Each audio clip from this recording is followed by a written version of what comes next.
Wagwan tout le monde, bienvenue dans la D1, ton émission totalement football. Tu vois que mon introduction est difficile parce qu'on n'a pas beaucoup dormi, on a fait la fête. Mais avant que je t'annonce avec qui je suis ici aujourd'hui et de quoi on va parler, je te lance un petit jingle. Pardon. Bet first. First and fast.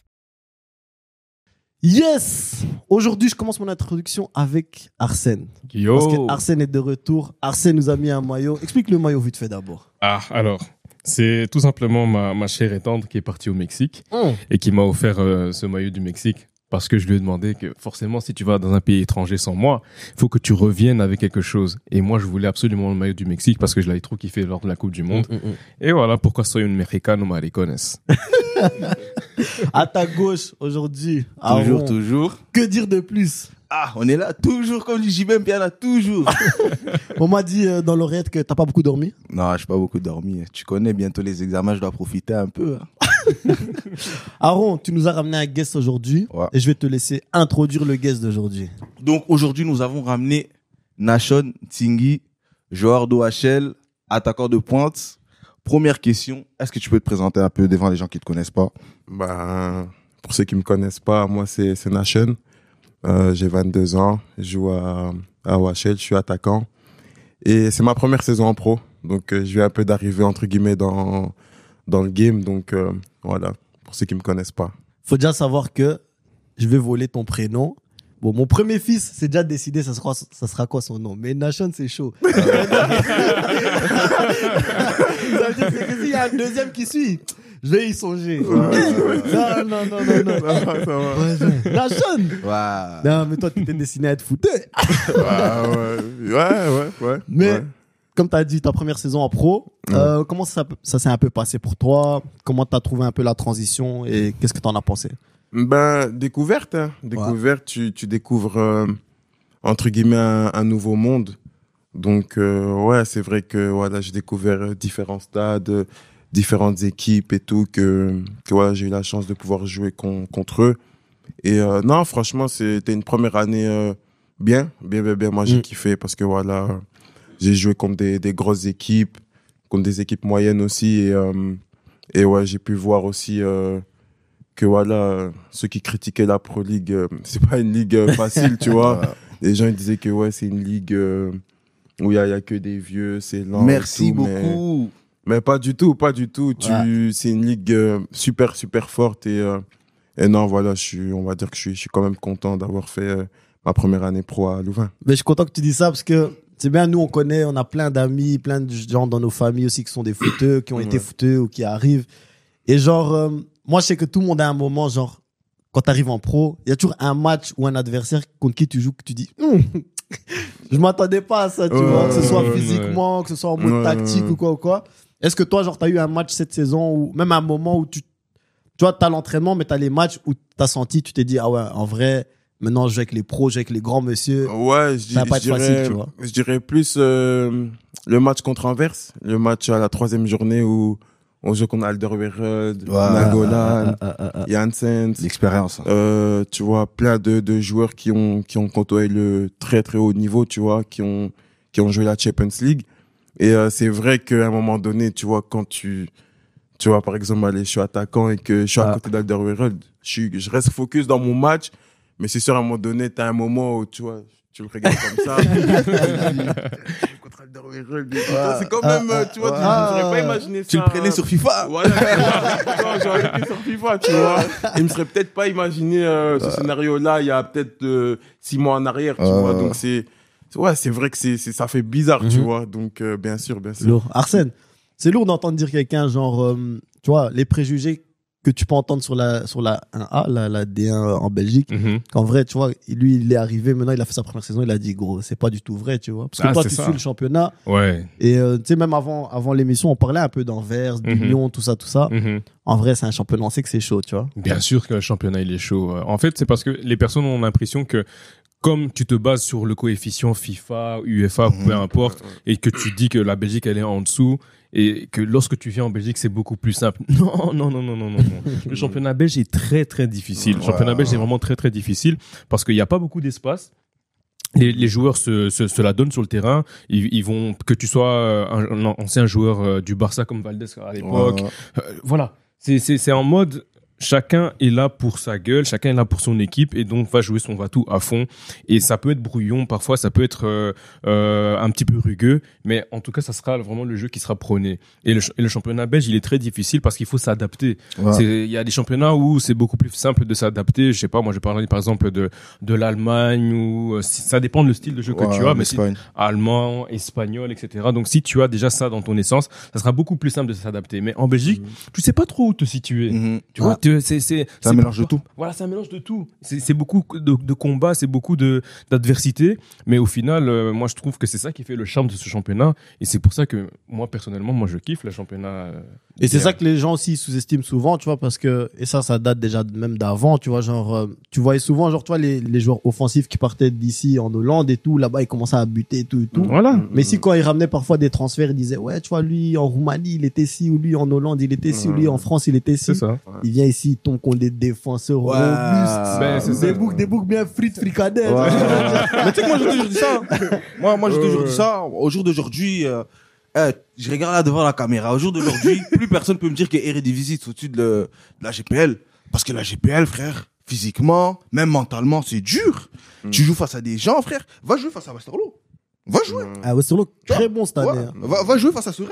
Frère, tu sais que pendant 90 minutes, ça va être physique. C'est le catch. Frère, va jouer là-bas, va essayer de t'imposer là-bas. Il n'y a pas d'espace. Donc c'est là, je dis, championnat belge, vraiment, pour faire la différence là-bas. C'est qu'Urban, il fait. Faut vraiment être fort. Faut vraiment être fort. Et là, on a la preuve. Tu vois, les Osimhen, quand ils quittent, on a des David, on a beaucoup de joueurs quand ils excellent, quand ils partent, ils arrivent à l'étranger parce que le championnat belge, c'est un championnat, en fait, c'est un mélange de tout. C'est le petit frère de la première ligue. Non, on va dire le petit-fils parce que, petit frère, c'est quand même trop. Première ligue, c'est la super ligue, même. Tu vois, le petit frère de la Ligue 1, après, c'est le petit cousin de l'Allemagne, tu vois, donc c'est un mélange de tout. L'Italie, c'est un mélange de tout. Donc moi, je pense que c'est ce qu'on sous-estime au championnat belge, c'est que souvent, quand un joueur, il quitte ici et il part dans un autre championnat, il est prêt, en fait. Ouais, il est prêt. C'est ça. Même en jeune, on sous-estime souvent que, genre, quand tu quittes la Belgique, t'as été préparé, frère. T'as joué du physique, puis maintenant t'as le système des playoffs et tout. Tu vois, c'est lourd, tu vois. C'est surtout, en fait, le fait, dernièrement, les grands joueurs des grandes équipes qui ont quitté à chaque fois le championnat belge, il y en a très peu qui ont flop à l'étranger. En général, ils ont quasiment tous réussi. Et c'est ça qui fait la force de ce championnat belge-là, qui prépare vraiment les joueurs à ce que ça puisse être des top joueurs lorsqu'ils partiront. Et c'est en train de bien fonctionner. Sans parler pour autant également de la formation à la belge qui, même si l'équipe nationale elle est en transition maintenant, elle reste toujours aussi top, quoi. Non, c'est ça. Et en parlant de formation, parce que nous on en parlait en off, c'est que le Frangin ici a eu, on va dire, un parcours un peu atypique. Qu'est-ce que toi tu voulais un peu expliquer aux gens, en tout cas? J'avais vraiment une question parce que quand je regarde ta formation, t'as été formé à Crossing Schaerbeek jusqu'à peu près tes 16-17 ans, t'as même joué un peu en première là-bas. Moi, je vais te dire la vérité, il y a beaucoup de joueurs, des jeunes joueurs qui veulent devenir pro à 16-17 ans. Quand ils jouent pas en D1, même à 15 ans, ils se disent, c'est mort. Et maintenant, moi, je veux te demander vers toi. Toi, quand t'es arrivé à cette période-là, t'as continué à travailler. Comment t'as pu mettre dans ta tête, surtout que tu joues à Schaerbeek, tu vois, je peux encore y arriver, et tu y es arrivé, et t'as fait la transition vers Louvain. C'était quoi tes impressions? Comment t'as fait? Tu te situais comment mentalement à ce moment-là, tu vois? Bien, parce que pour moi, le foot, j'ai toujours vu ça comme un jeu. Bien sûr, après, on a toujours ces petits trucs à la tête qui te disent, ouais, tu veux être pro, tu veux jouer en D1, mais à ce moment-là, j'y pensais pas parce que pour moi, je suis à Schaerbeek en P1, et que la D1, il y a P1, D1, il y a quand même 6 divisions d'écart, donc c'est vrai que j'y pensais pas vraiment. Après, bien sûr, j'ai eu la chance d'arriver très tôt en équipe première, tu vois. À 16 ans, c'est pas donné à tout le monde d'arriver en équipe première en P1. Et puis avoir aussi la chance d'avoir été détecté par Louvain et pouvoir faire, on va dire, une petite formation de U18 jusqu'à U21 et après atteindre l'équipe première. Donc c'est vrai que mentalement c'est pas facile parce que si tu te compares à des gens de ton âge, ils sont en équipe première, ils ont un certain statut et que toi t'es encore un peu une poussière un peu dans le monde du foot, tu vois. Mais après, c'est sûr que, comme tu dis, après, c'est facile à dire du travail et de l'envie, tu peux réussir. Mais c'est que ça, tu vois, c'est du travail, de l'envie et rester fort mentalement aussi. Parce que je pense on sous-estime aussi le fait de de quand tu vois, par exemple, allez, quelqu'un de ton âge, tu te compares à quelqu'un de ton âge et réussir. C'est vrai que mentalement, ça va c'est toucher, chaud, tu vois, c'est chaud. Parce que tu te dis, putain, comment lui, il fait? Et genre, toi, ça prend du temps et tout, mais c'est chacun son moment, chacun son temps. Regarde, la preuve, j'ai été pro à 21 ans. Ouais. Et moi, c'est mon parcours à moi, tu vois. Il y en a, ils sont pro à 16, 17 ans. Moi, c'est à 21 ans et on va essayer de garder cette longévité. C'est que j'allais même te demander, t'as percé assez tard. Maintenant, quand t'as fait ce switch-là, P1, parce qu'il faut bien préciser, tu vois, P1, frère, P1, c'est provinciaux, tu vois. C'est même pas nationaux, des deux amateurs, des trois amateurs ou une des amateurs.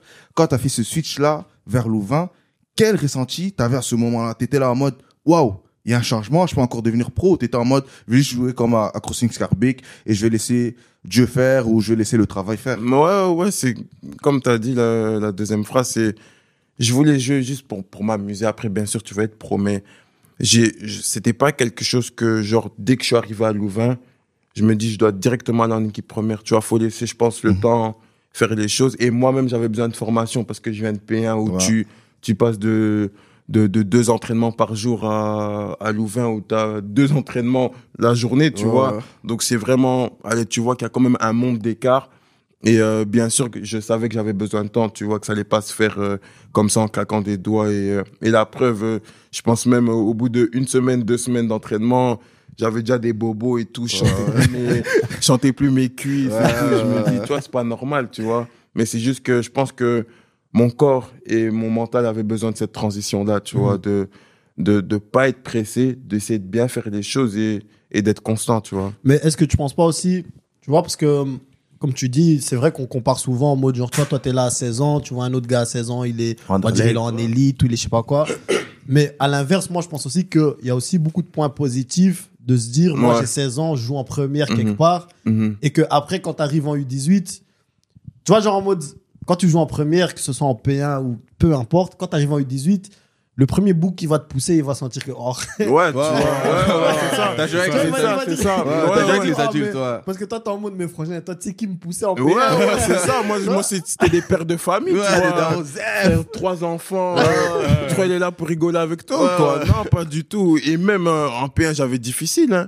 C'est ça. J'avais 16 ans, mais les gens, ils sont là, ils disent la P1, c'est facile. C'est pas facile, la P1. C'est ça, et je pense que c'est ça aussi que les gens, ils sous-estiment souvent, c'est que moi, je suis toujours fan de se dire, t'es pas obligé d'être en élite. Le but, au final, dans le foot, c'est d'arriver en première. Que ce soit en élite, que ce soit en D2, D3, P1, je sais pas quoi. Le but, c'est d'arriver en première le plus vite possible. Parce que c'est là que t'apprends le plus. Bien sûr. Même toi, je suis sûr qu'au crossing, dès que t'arrives en première, chaque week-end, t'apprends. Bien sûr. Parce que tu tombes contre celui-là, tu tombes contre celui-là, tu tombes contre celui-là. Et quand t'arrives après peut-être U18 Louvain, et tu peux me corriger si c'est faux. Je pense que là, on va plus un peu te refixer sur les bases, tu vois. T'as pas eu ça en formation. Bien sûr. Mais c'est sûr que physiquement, c'est sûr que mentalement, t'arrives comme tu dis, t'arrives en mode jouer contre un boug qui a 3 enfants, et maintenant je rejoue contre un gars qui est à l'école comme moi. C'est différent. Tu vas pas me pousser, c'est vrai, mais c'est sûr, j'avais senti en plus la première année, c'est les contacts, ils font moins mal, tu vois.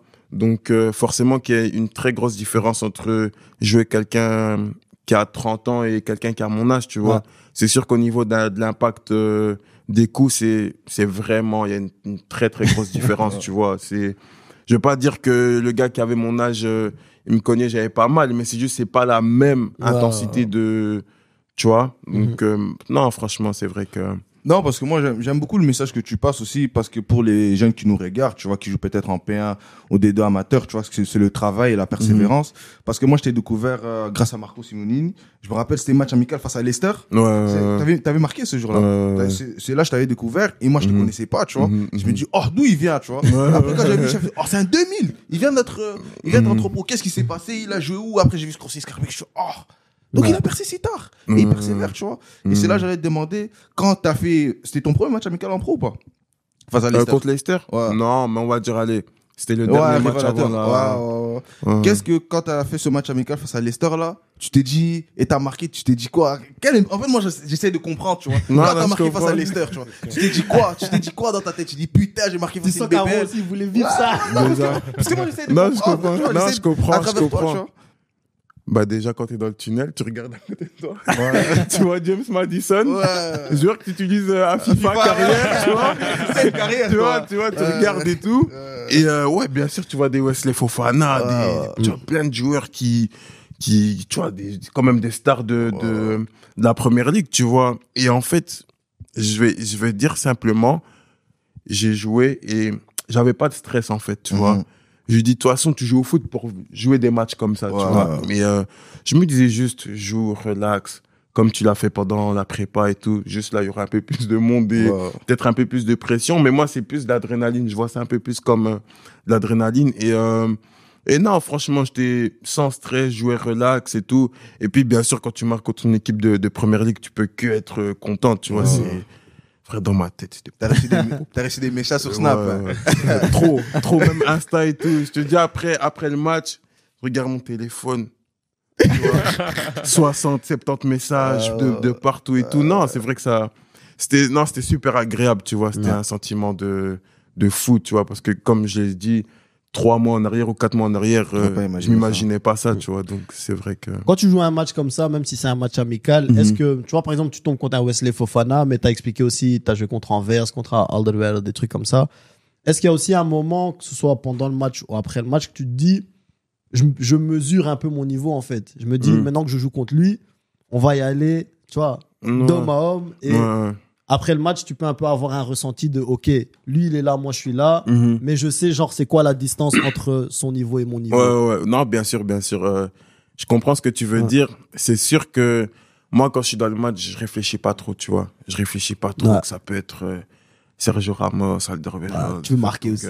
Je veux marquer, tu vois. Je suis là pour faire gagner mon équipe, tu vois. Je suis plus dans cette mentalité de je veux pas me laisser impressionner. Après, c'est sûr qu'après le match, tu vois, tu le vois dans le tunnel, on discute un peu et tout, et voilà, il m'explique un peu, entre guillemets, son parcours et tout, et c'est sûr qu'après, toi-même, tu te fais un feedback de ton match, et après, tu sais à peu près où tu peux évoluer encore mieux, où là, je peux améliorer ça, essayer de faire moins d'erreurs et tout, tu vois, grâce à des défenseurs comme ça, parce que c'est que quand tu joues des défenseurs comme ça que tu vas augmenter ton niveau et tu prends de l'expérience, tu vois, donc... Ça, c'est des matchs, t'apprends vite. Ouais, bien sûr.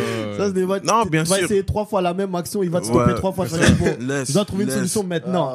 C'est exagéré, t'as pas le temps de commencer à vouloir chipoter, penser et tout. Joue. C'est pas Olivier Tom, le foot. Joue. T'as pas droit à 40 chances et tout. Par exemple, je joue contre Anvers et tout. Je sais que je vais pas me retrouver 5 fois devant le but, tu vois. J'ai peut-être une chance dans le match où je dois marquer et je la mets, tu vois. C'est comme ça, tu vois. T'as un one shot, c'est comme ça. Non, de ouf. Aaron, tu nous as préparé des actualités du foot. Parce que le monde du foot bouge toujours. Tous les jours, il y a toujours. Donc, je vais sélectionner quelques nouvelles. Premièrement, j'ai directement regardé vers toi parce que tu me regardes avec des beaux yeux, t'es prêt, ça prologue, il y a tout aujourd'hui. T'as embelli vraiment. Merci. Je vais parler de la situation un peu de Sadio Mané. Ouais. Il y a des rumeurs qui coulent dans les couloirs que Sadio Mané voudrait quitter le Bayern de Munich.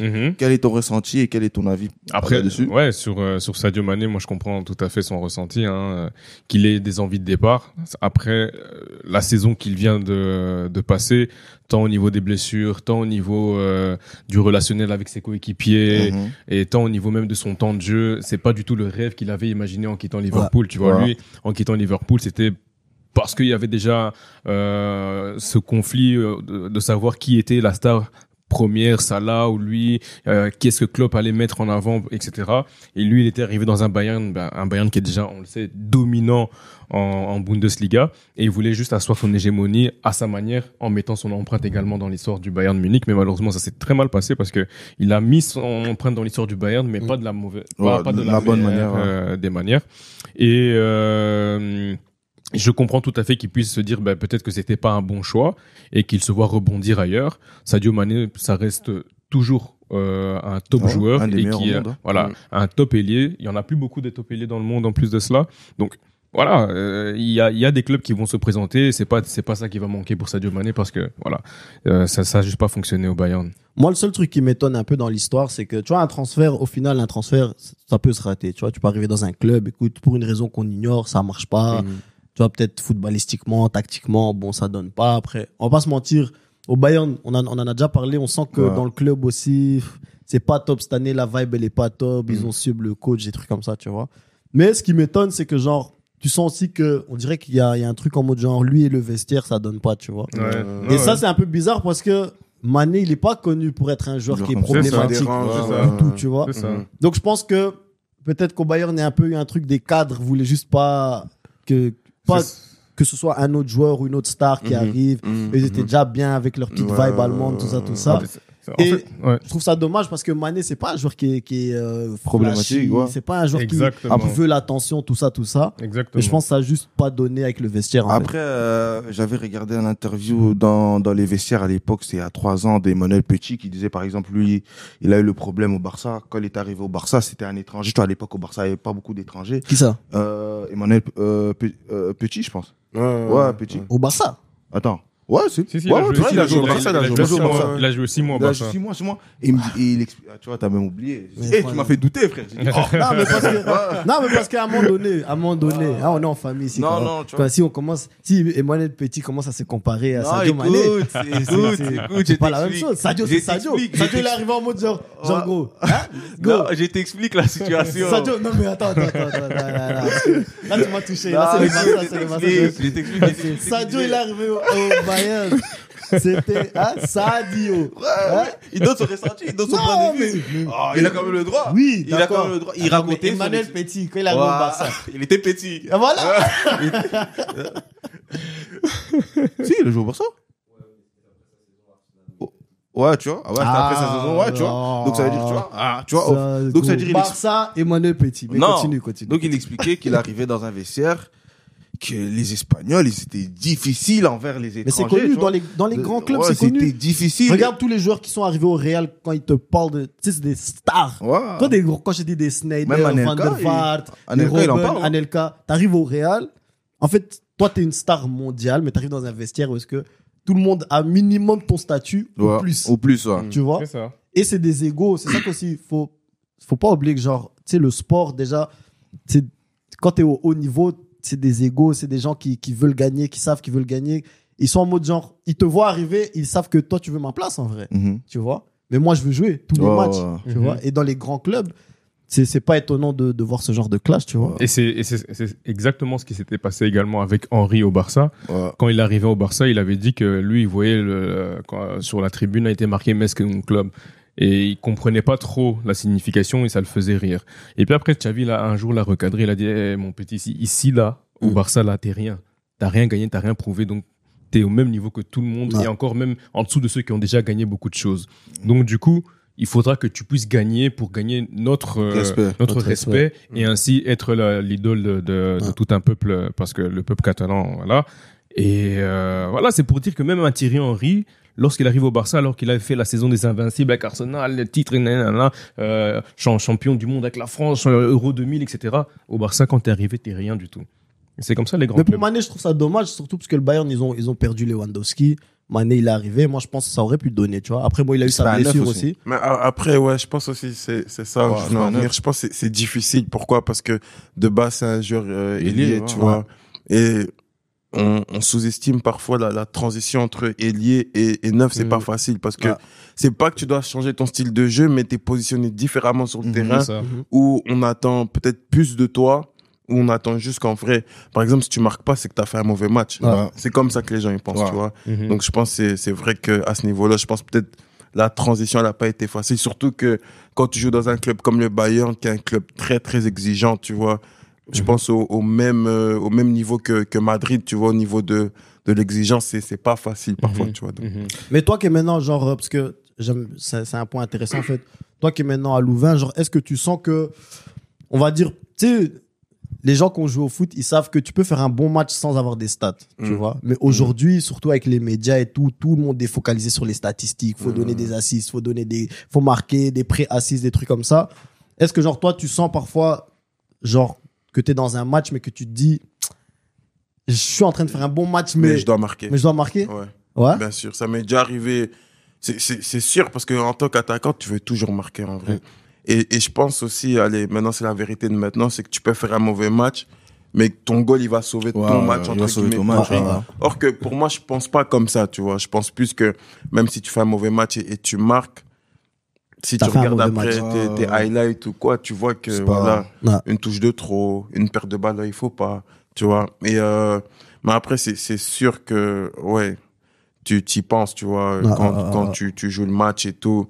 Tu sais que tu fais un bon match, mais tu regardes un peu il reste combien de minutes? Tu te dis, putain, il me reste 20 minutes pour marquer un but, tu vois.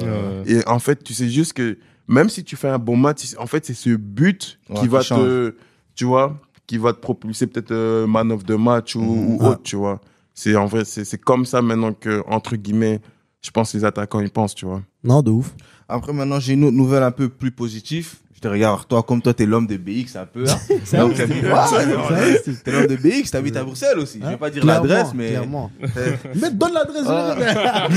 Anderlecht, c'est pas loin. Non, donc, RWDM, dimanche passé, ou samedi passé, ils ont été officiellement champions. Maintenant, on se retrouve avec 3 clubs bruxellois, en Jupiler Pro League. Enfin. Ils se souviennent de loin, FC Bruxelles, ça. Hein, Kibo, t'as des mauvais souvenirs. T'as l'air trop. Il me regarde fâché. Donc, il y a des gens qui ont eu des problèmes à cause des changements. Donc, ils viennent de loin.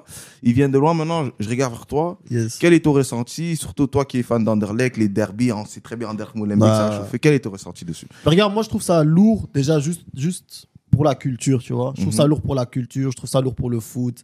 Avoir 3 clubs de Bruxelles et aussi ces 3 clubs-là, tu vois, tu sais que tu vas avoir des vrais derbies, des vrais matchs. Mais aussi juste parce que j'ai suivi les RWDM cette saison, tu vois. Et l'ambiance qu'il y a au stade, le foot qu'ils ont ramené et ils ont mérité le titre. En vrai, si eux passaient ou Beveren passaient, les deux méritaient. Ouais. Mais au final, genre, eux, ils l'ont mérité.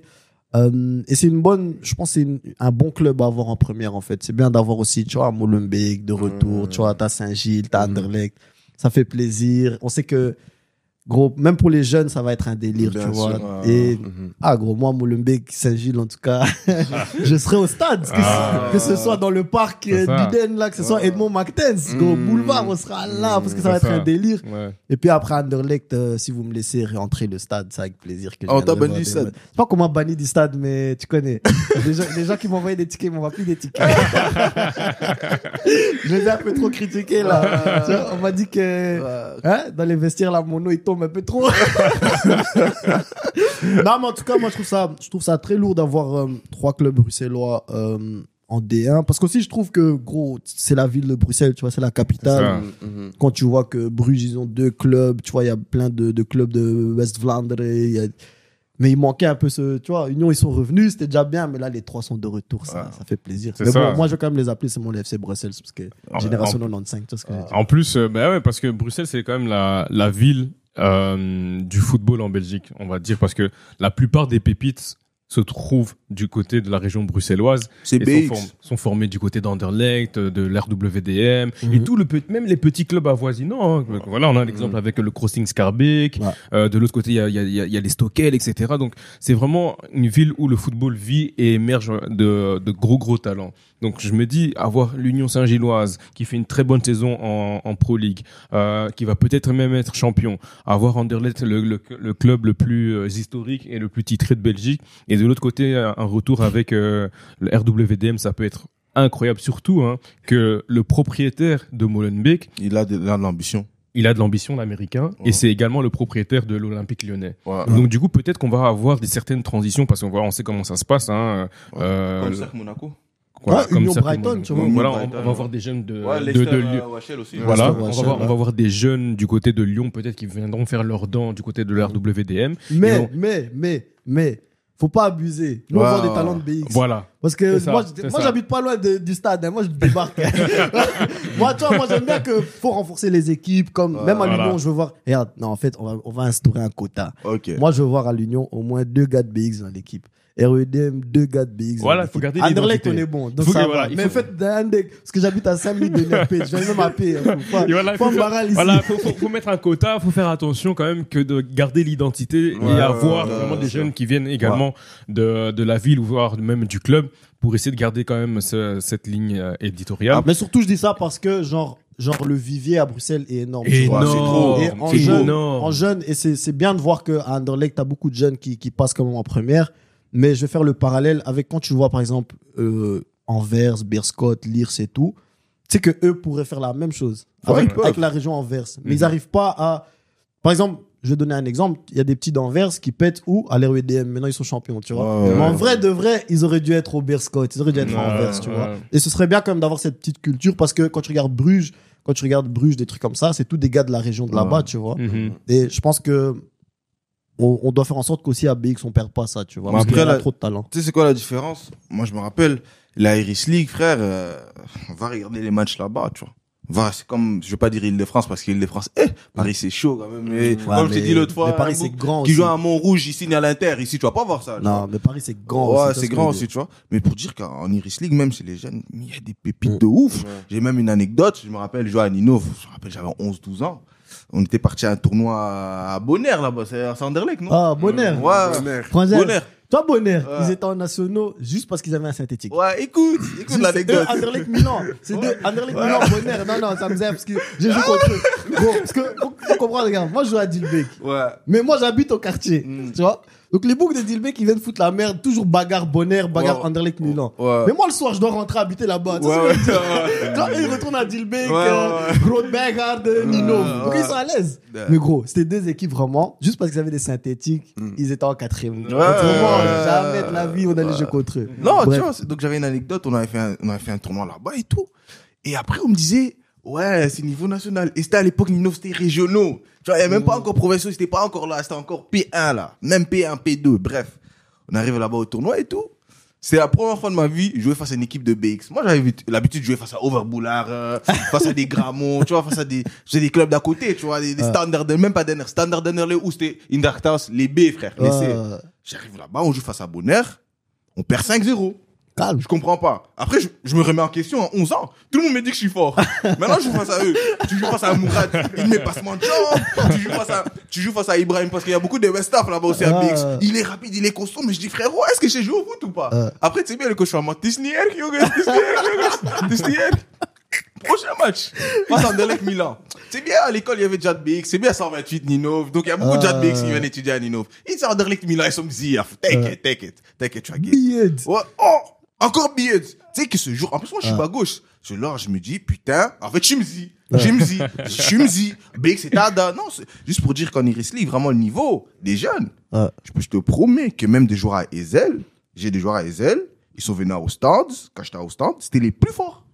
Non, de ouf. C'était juste pour dire que BX, c'est Tada. Mais est-ce que toi, genre, parce que toi, maintenant, toi, t'es passé par Crossing Scarbeck et tout, est-ce que t'as ressenti, genre, que quand t'étais à BX, genre, il y avait une concurrence vraiment sur le terrain, peu importe où tu jouais? Bien sûr, moi, je me rappelle, quand tu jouais contre REDM, les jeunes, tu vois. Là, en fait, tu vois, la tension, dis-toi, t'as que 13 ans, hein, 12, 13 ans et tout, mais, tu vois, quand je me souviens un peu dans ma tête, la tension, c'était exagéré, tu vois. Tu savais que ça pouvait même partir dans les bagarres. Même les coachs, ils se disputent entre eux. En vrai, c'est des matchs, tu sais que tu perds, t'es mort.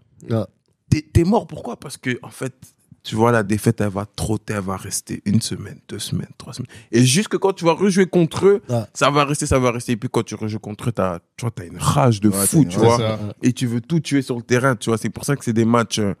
Moi, je me rappelle, j'ai déjà eu un match comme ça. Frère, je crois, on mène 1-0, je marque. Ils mettent 1-1. Ils prennent un carton rouge. Et même comme ça, en prenant la rouge, 10 contre 11, hein. Et ils arrivent à nous mettre 2-1 à la dernière seconde. Ah, ça fout la rage. Je te jure, fallait voir. 10, c'était pire. Hein. Je trouve, c'est, parce que mentalement, tu crois que t'es à plus, mais c'est exagéré. Parce que je pense qu'ils ont une grinta en plus qui fait que, en fait, ils peuvent pas perdre, tu vois. Et toi, dans ta tête, tu peux pas perdre, mais c'est pas une pression, tu peux pas perdre. Eux, c'est une pression en mode, si on perd, on est mort, tu vois. Et c'est comme ça, on a perdu. Frère, des gens, ils pleuraient et tout, sur le terrain et tout. Or, c'est un match de Iris League, hein. C'est un match tranquille, mais les gens, ils pleuraient sur le terrain et tout. Et c'est là que tu te rends compte que les rivalités, elles sont fortes à BX. Parce que je sais pas, genre, les dernières années, tu sais, j'ai pas réussi à suivre, genre, comment les compétitions, elles ont changé et tout en jeune. Mais avant, gros, nous, on était D-Game, Virton, Dilbeek, Wolvertem, Woluwe Zaventem, c'est ça. Lyon, Crossing et tout, bah. Gros, on était là, franchement, on avait une bonne équipe. On jouait le top 3, c'était nous, Digame, Virton. Virton, on laisse tomber. Oh, mais Virton, c'était loin, frère. Non, franchement, moi, j'ai skip. Hein. Ah. Ouais. Virton, fallait partir à 6h. J'ai dit, adducteur, frère. C'est mort. C'est mort. Moi, j'étais en Xara, frère. Je pouvais pas partir là-bas. Mais je me rappelle, tu vois, les matchs contre l'Union et tout. Bon, mais tu sais, on jouait ça comme si vraiment c'est plus important que l'école, c'était plus important que. Moi, genre, je me préparais comme si j'étais pro. Genre, j'avais 16 ans, mais je me dis, oh, ce week-end, Union, on peut pas perdre. On peut pas perdre. Gros, on est parti au crossing là-bas. Déjà, shout out au crossing, parce que le statistique du crossing, il m'a mis bien. Il est magnifique. Ah, il m'a mis stade, bien. il est- Ouais, il m'a Même mis le stade, il bien. est bien. C'est On avait incroyable. 16 ans, on jouait dans le stade, ils m'ont mis bien de ouf. Ouais. Gros, j'arrive et tout le coach, il dit, ouais, aujourd'hui, tu joues en pointe. J'ai dit, coach, sois sérieux un peu. Hein, toute ma vie, j'ai joué de l'autre côté. Aujourd'hui, Ouais. mais on était en sous-effectif, il y avait des boucs qui devaient monter en première et tout. Franchement, j'en ai damé 7-1. Ah. 7-1. Oh, mais sur ABX, comment ils aiment trop de ceux-là. Franchement. Ah, heureusement, il n'y avait pas Snap. Hein. Il y avait déjà Snap Non, à il y avait l'époque. pas- il y avait pas Snap, mais c'est bien. Ouais, gros. mais ça va Ouais, encore. C'est c'était plus calme. en vrai. Il n'y avait pas encore les Ouais, réseaux pour. On a damé 7-1. J'ai mis le 1, mais toi, c'est le seul but de ma vie, j'ai mis aucune saveur. Aucun plaisir, aucune saveur. Un vieux corner, la balle elle tombe. C'est déjà 7-0. La balle elle tombe, c'est pas comme ça. Je dis, hey, gros, je frappe, c'est bon. Tu sais que maintenant, un truc comme ça, je pense à mon père. Hein, parce que tu vois, chaque fois qu'on perdait les matchs, mon père il disait chaque fois un truc. Quand tu dors pas assez, il faut mieux rester à la maison. Parce que moi, je peux pas me réveiller comme ça pour toi. Et tu es déconcentré, tu viens au match, tu me fais perdre les temps. Moi, je pouvais faire d'autres activités. Les darons, ils aimaient trop me dire ça. Donc, c'est-à-dire que moi, quand je jouais au foot, c'était même pas. Dis-toi, pendant le match, je regardais mon daron. Un jour, le coach, il a dit, n'écoute pas ton père. Et tu vois, mon daron écrit, Aaron, va là-bas. Moi, je regarde le coach, n'écoute pas ton père. Aaron, va là-bas. Ça veut dire, moi, c'était le débrief du daron. Si le daron a dit, c'était bon. Oh, mais daron, vous avez souffert. Tu sais, le seul truc qui était bien à Dilbeek, c'est que les parents, ils étaient en haut. Ouais, c'était en haut. Non, Donc, en fait, t'entends ton daron, il crie de loin. Alex, fais ça. Alex, fais ça. Bon, j'écris, c'est bon, laisse-moi jouer. Gros, tu perds, t'es déjà là, t'es déjà frustré, ton coach, il donne des consignes, t'as pas envie d'écouter. Ah, non. C'était chaud. Mais bon, retournons vers les actualités. Ouais, Hey, maintenant, petit j'ai- moment flashback. Là. ça fait plaisir, tu vois, ça fait Gros, on va plaisir. aller courir demain. Non, maintenant, j'ai une autre nouvelle un peu, allez, pas du tout positif. En fait, c'est Paul Pogba.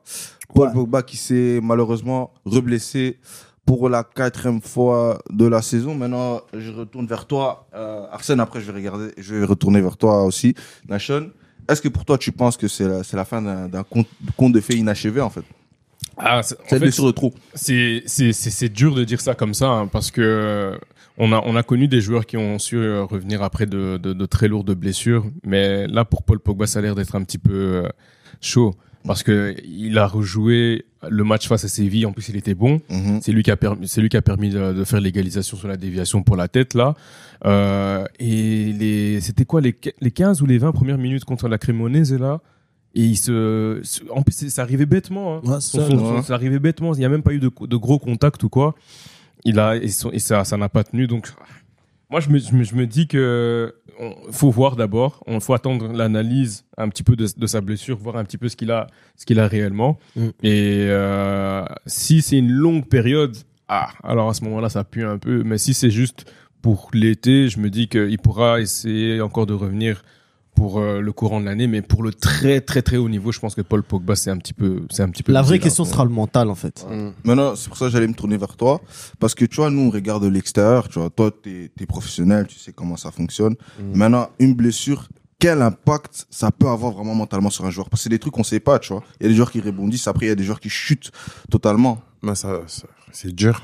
C'est très, très dur parce que, surtout un joueur du niveau comme Paul Pogba, c'est très difficile parce que c'est un joueur qui a toujours répondu aux attentes, qui a été au top pendant presque tout au long de sa carrière, tu vois. Et c'est dommage qu'il se blesse comme ça. Après, c'est vrai que mentalement, c'est pas facile. Moi-même, ma première saison, allez, je me suis blessé aussi au niveau de l'ischio. C'est vrai que c'est chaud, tu vois, parce que, allez, je vais pas dire tu vois tout défiler, mais tu dis, purée, Tu peux perdre ta place et tout. tu peux perdre ta place. En plus, pour X temps, moi, je me suis blessé pendant, normalement, je devais plus rejouer de la saison. Mais, Dieu merci, j'ai su récupérer plus vite que prévu et quand même terminer la saison avec OHL. Mais c'est vrai que mentalement, c'est C'est pas facile. Surtout quand t'aimes le foot, tu vois. Pogba, il aime le foot, tu vois. Et c'est sûr que c'est pas facile parce que t'es en salle, t'as le terrain juste à côté, tu vois, ils sont là, ils courent. Juste même courir, ça te manque, tu vois. Juste même faire, par exemple, un échauffement avec des pneus et tout, toi, pendant que t'es pas blessé, t'aimes pas, c'est chiant et tout. Mais même ça, tu vois, des petits trucs comme ça, tu dis, tu donnerais tout pour avoir ça, tu vois. Et c'est vrai que mentalement, ça touche. Après, bien sûr, il y en a qui arrivent à revenir. Et puis, il y en a qui ont du mal. Mais c'est sûr que dans son cas, Paul Pogba, je pense, comme Arsène l'a dit, pour le très haut niveau, je pense que ça va être chaud.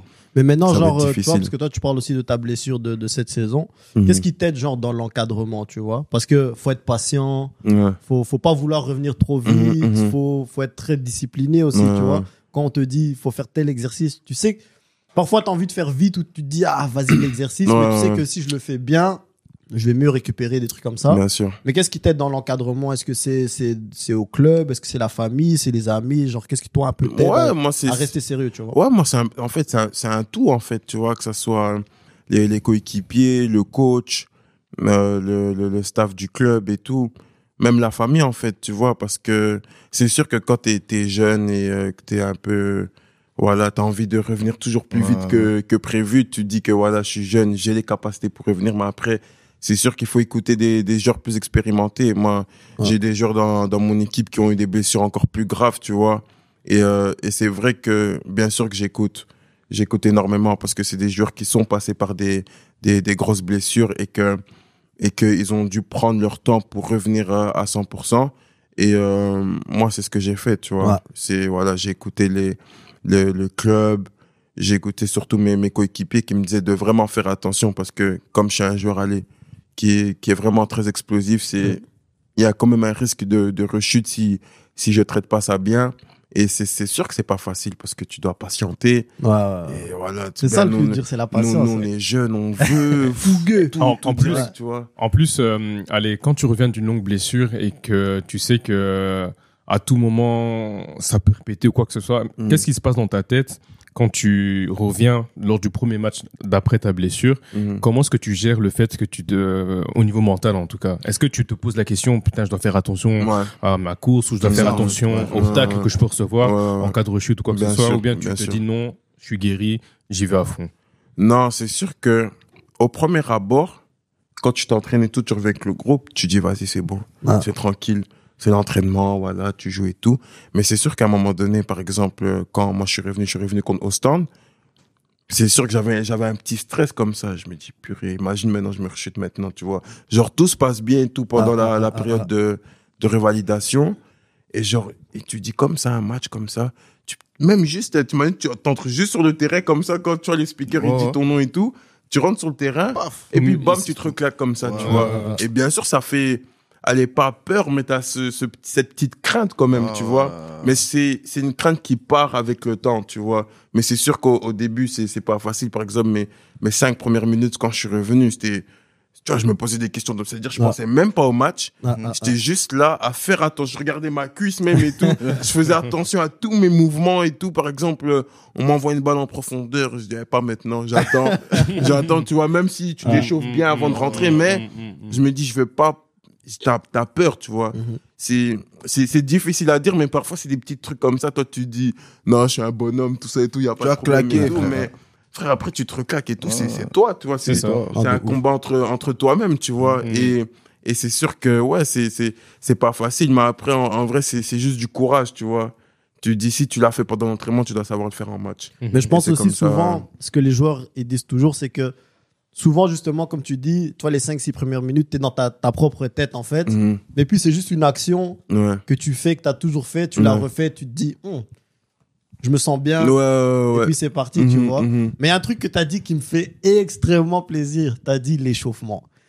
Faut qu'on parle 1 minute de l'échauffement. C'est un truc qui me zèvre avec l'échauffement. Surtout, toi, je pense que peut-être cette blessure t'a peut-être encore rendu encore plus conscient. Parce que tu dis, toi-même, tu es un joueur explosif, rapide, tout ça. Gros, l'échauffement, c'est le truc le plus important. Quand tu t'échauffes bien, tu minimalises déjà les chances de blessure de ouf, tu vois. Parce que t'as des boucs qui Moi, le bouc qui m'énerve le plus dans le monde, c'est le bouc qui dit, ah gros, moi je suis fort, t'inquiète. Moi, je lui fais. Gros. Première accélération, paf! On dirait en plus, Claque. comme tu sais, les claquages, on dirait que quelqu'un te tire dans la jambe. Je te Ah jure. non, c'est vrai, On dirait que quelqu'un a un pistolet à billes, t'a tiré dans la cuisse. Bah, tu sens Donc ton muscle, il se crispe comme ça, comme si, genre en mode, il était tétanisé. Ah ouais, mais Non, tu c'est sais, vraiment. tu sais que moi j'ai eu ça. Ça m'étonne pas. Ouais. Non, ça m'étonne pas. Tu sais que moi j'ai eu Non, ça. non, ça m'étonne pas. Agité comme tu es, ça m'étonne pas. Quand je te vois déjà, t'as un bout, tu montes sur le terrain, il frappe la balle en l'air comme ça. ouais, Cours d'abord et tire-toi. Tu sais que moi j'ai eu ça. Et ça, c'est vraiment, je pense, ça c'est même à cause de papa. Regarde. Parce que j'ai expliqué. Moi j'ai trop d'anecdotes. Le daron, franchement, Alors, s'il regarde. regarde l'épisode. Regarde. Ouais. Moi je me rappelle quand je jouais au stand. C'était pause hivernale. Ouais. Et maintenant, tu vois, moi je venais de Bracle, tu vois. Interprovinciaux, donc nationaux, tu vois. On s'échauffait pas. Maintenant, moi j'étais en D1, j'oubliais tout ça. Tu vois les Flamands et tout. Tu vois, ils courent et tout. Moi je dis là, moi c'est jouer. Moi c'est jouer au foot et tout. Premier match amical, le coach directement, il n'y a pas d'entraînement. Donc on revient, match amical face à Coxette U17. Donc face à une catégorie supérieure par rapport à la nôtre. J'arrive et tout. Je joue, genre pouf. Oh, c'est quoi ce truc? Moi j'avais jamais ça aux adducteurs. J'avais jamais ça aux adducteurs. Je dis c'est bizarre. C'est bien, moi, je suis noir. Et puis, quand mon père, il regarde, moi, j'aime trop le regarder comme ça de l'extérieur. Non, je peux pas arrêter. Genre, au stand, Nino, c'est loin. On peut pas rentrer à la maison vite comme ça. On peut pas rentrer. Oh non, ça va. Ouais. Je lui dis, oh non, ça va. Fin du match. Je me sens pas bien, j'ai mal partout. Je vais au kiné. Kinésiste, il me dit, à l'aise, 3 semaines, tu joues pas. C'est bien, il faut leur massage bizarre. Tranquille. 3 semaines, c'est élongation. Je le connais par cœur. Ouais, écoute, 3 semaines. Et maintenant, il me dit quoi? Cours juste. Donc, je cours pendant 2 entraînements. Maintenant, moi, j'aime trop le foot. Moi, j'aime trop le foot. Donc, on avait gym. Mais non, moi, je veux pas jouer. Mais moi, pendant le gym, comme il y avait trop le foot, moi, j'aimais trop le foot. Ah, j'ai joué, tu vois. J'étais gardien, voleur, des trucs comme ça. Je reviens à l'entraînement et tout. Premier entraînement, je me reclaque. Encore. Première fois. Je refais encore 3 semaines de révalidation. Je reviens, je me reclaque. Après, moi, je me dis, c'est bizarre. Moi, je croyais que quelqu'un m'avait porté l'œil. C'est bien, on est noir. Je dis, oh, sûrement quelqu'un m'a porté l'œil. Il aime pas ma réussite. C'est toi-même, tu t'es porté l'œil, frère. Pendant 4 mois, j'ai eu ça. Puis, j'ai un test décisif. Kekibo m'avait des barres à Lokeren. Et là, j'en parlais même. J'arrive au test et tout. Tu vois, à l'internat, c'est bien, à l'internat, on jouait tous au foot et tout. J'avais rien, j'avais pas de douleur. Donc, je me dis, là, je vais bien mon test. Je signais là-bas. Tranquille.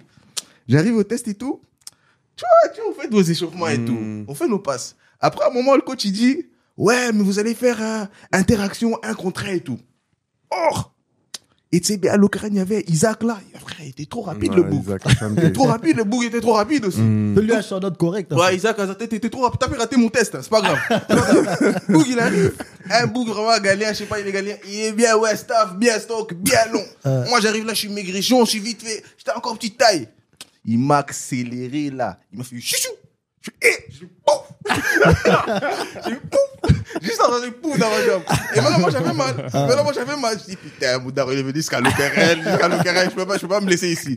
Frérot, pendant 1h30, je me suis fait humilier. Pendant 1h30. En plus, il me mettait des sangs, frérot. Il revenait. Il accélérait. En plus, c'est un gamin, frère. Tu vois que je suis blessé. Je l'ai dit, bro. Après, je l'ai dit en rendez-vous, capin. Il dit, non, t'inquiète, je joue doucement. Hop, il accélère, il s'arrête. Il accélère, je dis, frérot.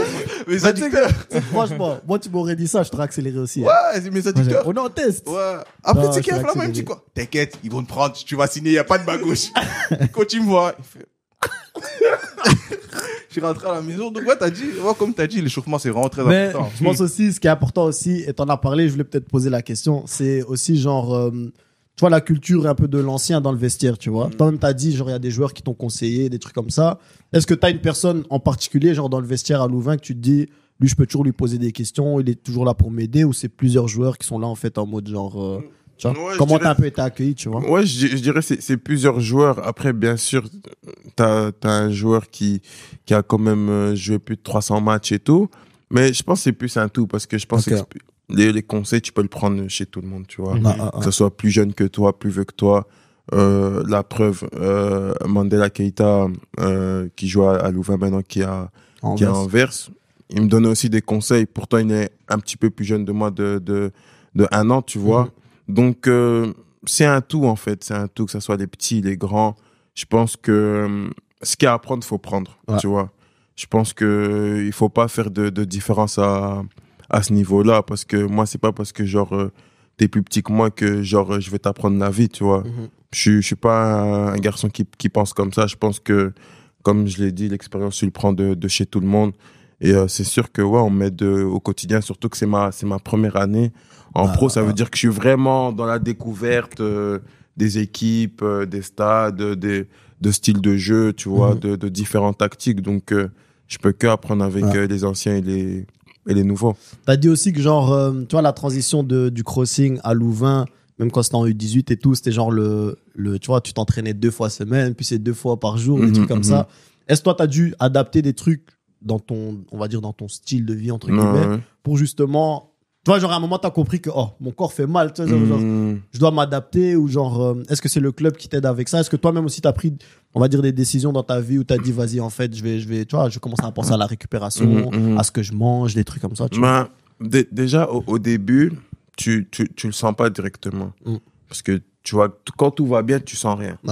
Mais après, à un moment donné, tu sens que tu commences à avoir une baisse de régime comme ça, tu vois, au niveau de tes performances et tout. Et c'est là que tu penses que tu vas commencer à changer un peu ton hygiène de vie. Ça veut dire dormir plus tôt, boire plus d'eau. En fait, c'est des petits trucs basiques, mais en fait, qui font toute la différence, en fait, tu vois. Des préactivations avant l'entraînement, des stretching, même passer chez le kiné, tu vois, même si tu dis, j'ai juste envie de rentrer à la maison, dormir et tout, mais c'est des petits trucs comme ça, le bain froid. En fait, tous ces petits trucs-là, ça aide, en fait, à optimiser tes performances, tu vois. Et c'est vrai que au début, je l'avais pas compris, tu vois, parce que voilà, quand t'es petit et tout, t'es juste là et tu te dis, tant que tout va bien, tu changes rien, tu vois. Mais après, c'est sûr quand, voilà, cette année, je l'ai découvert quand même en pro, tu vois, que, tu vois, quand t'as une baisse de régime, c'est qu'il y a eu un problème quelque part, tu vois. Même si après, c'est sûr que dans la saison, t'auras des up and down et tout, tu vois, c'est normal. Mais c'est vrai que, à un moment donné, tu dois quand même vérifier quelque chose dans ton hygiène de vie, que ça soit le sommeil, la nutrition et tout ce qui s'ensuit, tu vois. Tu notes ou pas? Faut dormir tôt. Faut boire de l'eau. Moi, j'ai ma petite bouteille ici. Ah ouais. Le boug, il a son Red Bull ici. Regarde, la bouteille, elle est pas ouverte. Aïe, aïe, aïe, aïe, aïe, aïe. Ah, tu veux mentir aux gens ici. Aro, qu'est-ce que t'as encore pour nous aujourd'hui? Donc, j'ai une dernière actu. Et là, je te regarde là, c'est juste pour t'embêter. Pour m'embêter, tu vas embêter. Donc, tu sais bien, moi, Foot Mercato, je regardais trop. Donc, j'avais vu un peu, il y avait un vote comme ça au Brésil, comme ça. Tu sais déjà aux gens à venir. Il y avait un vote de 1600 personnes. Maintenant, j'essaie de déjà ce que tu vas me dire. Entre Vinicius et Neymar. C'est même pas ce que je vais te dire. J'ai préparé une autre réponse, t'inquiète. Vas-y, moi aussi, je l'attends. Entre Vinicius on a deux. On a trois. On a trois.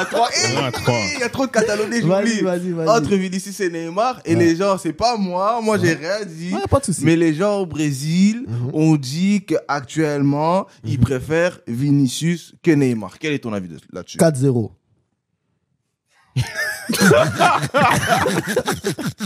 T'es pas prêt, hein? 4-0, c'est tout ce que j'ai à dire aujourd'hui. 4-0. Hein? Toi, ça, en français, on dit bouche bée.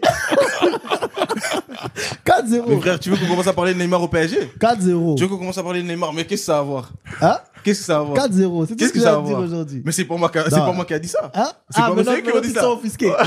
C'est eux qui ont dit ça, c'est pas moi. Non, mais je te donne une réponse sérieuse. Après, franchement, faut voir aussi le vote et tout, ça représente combien de personnes, c'est dans le moment.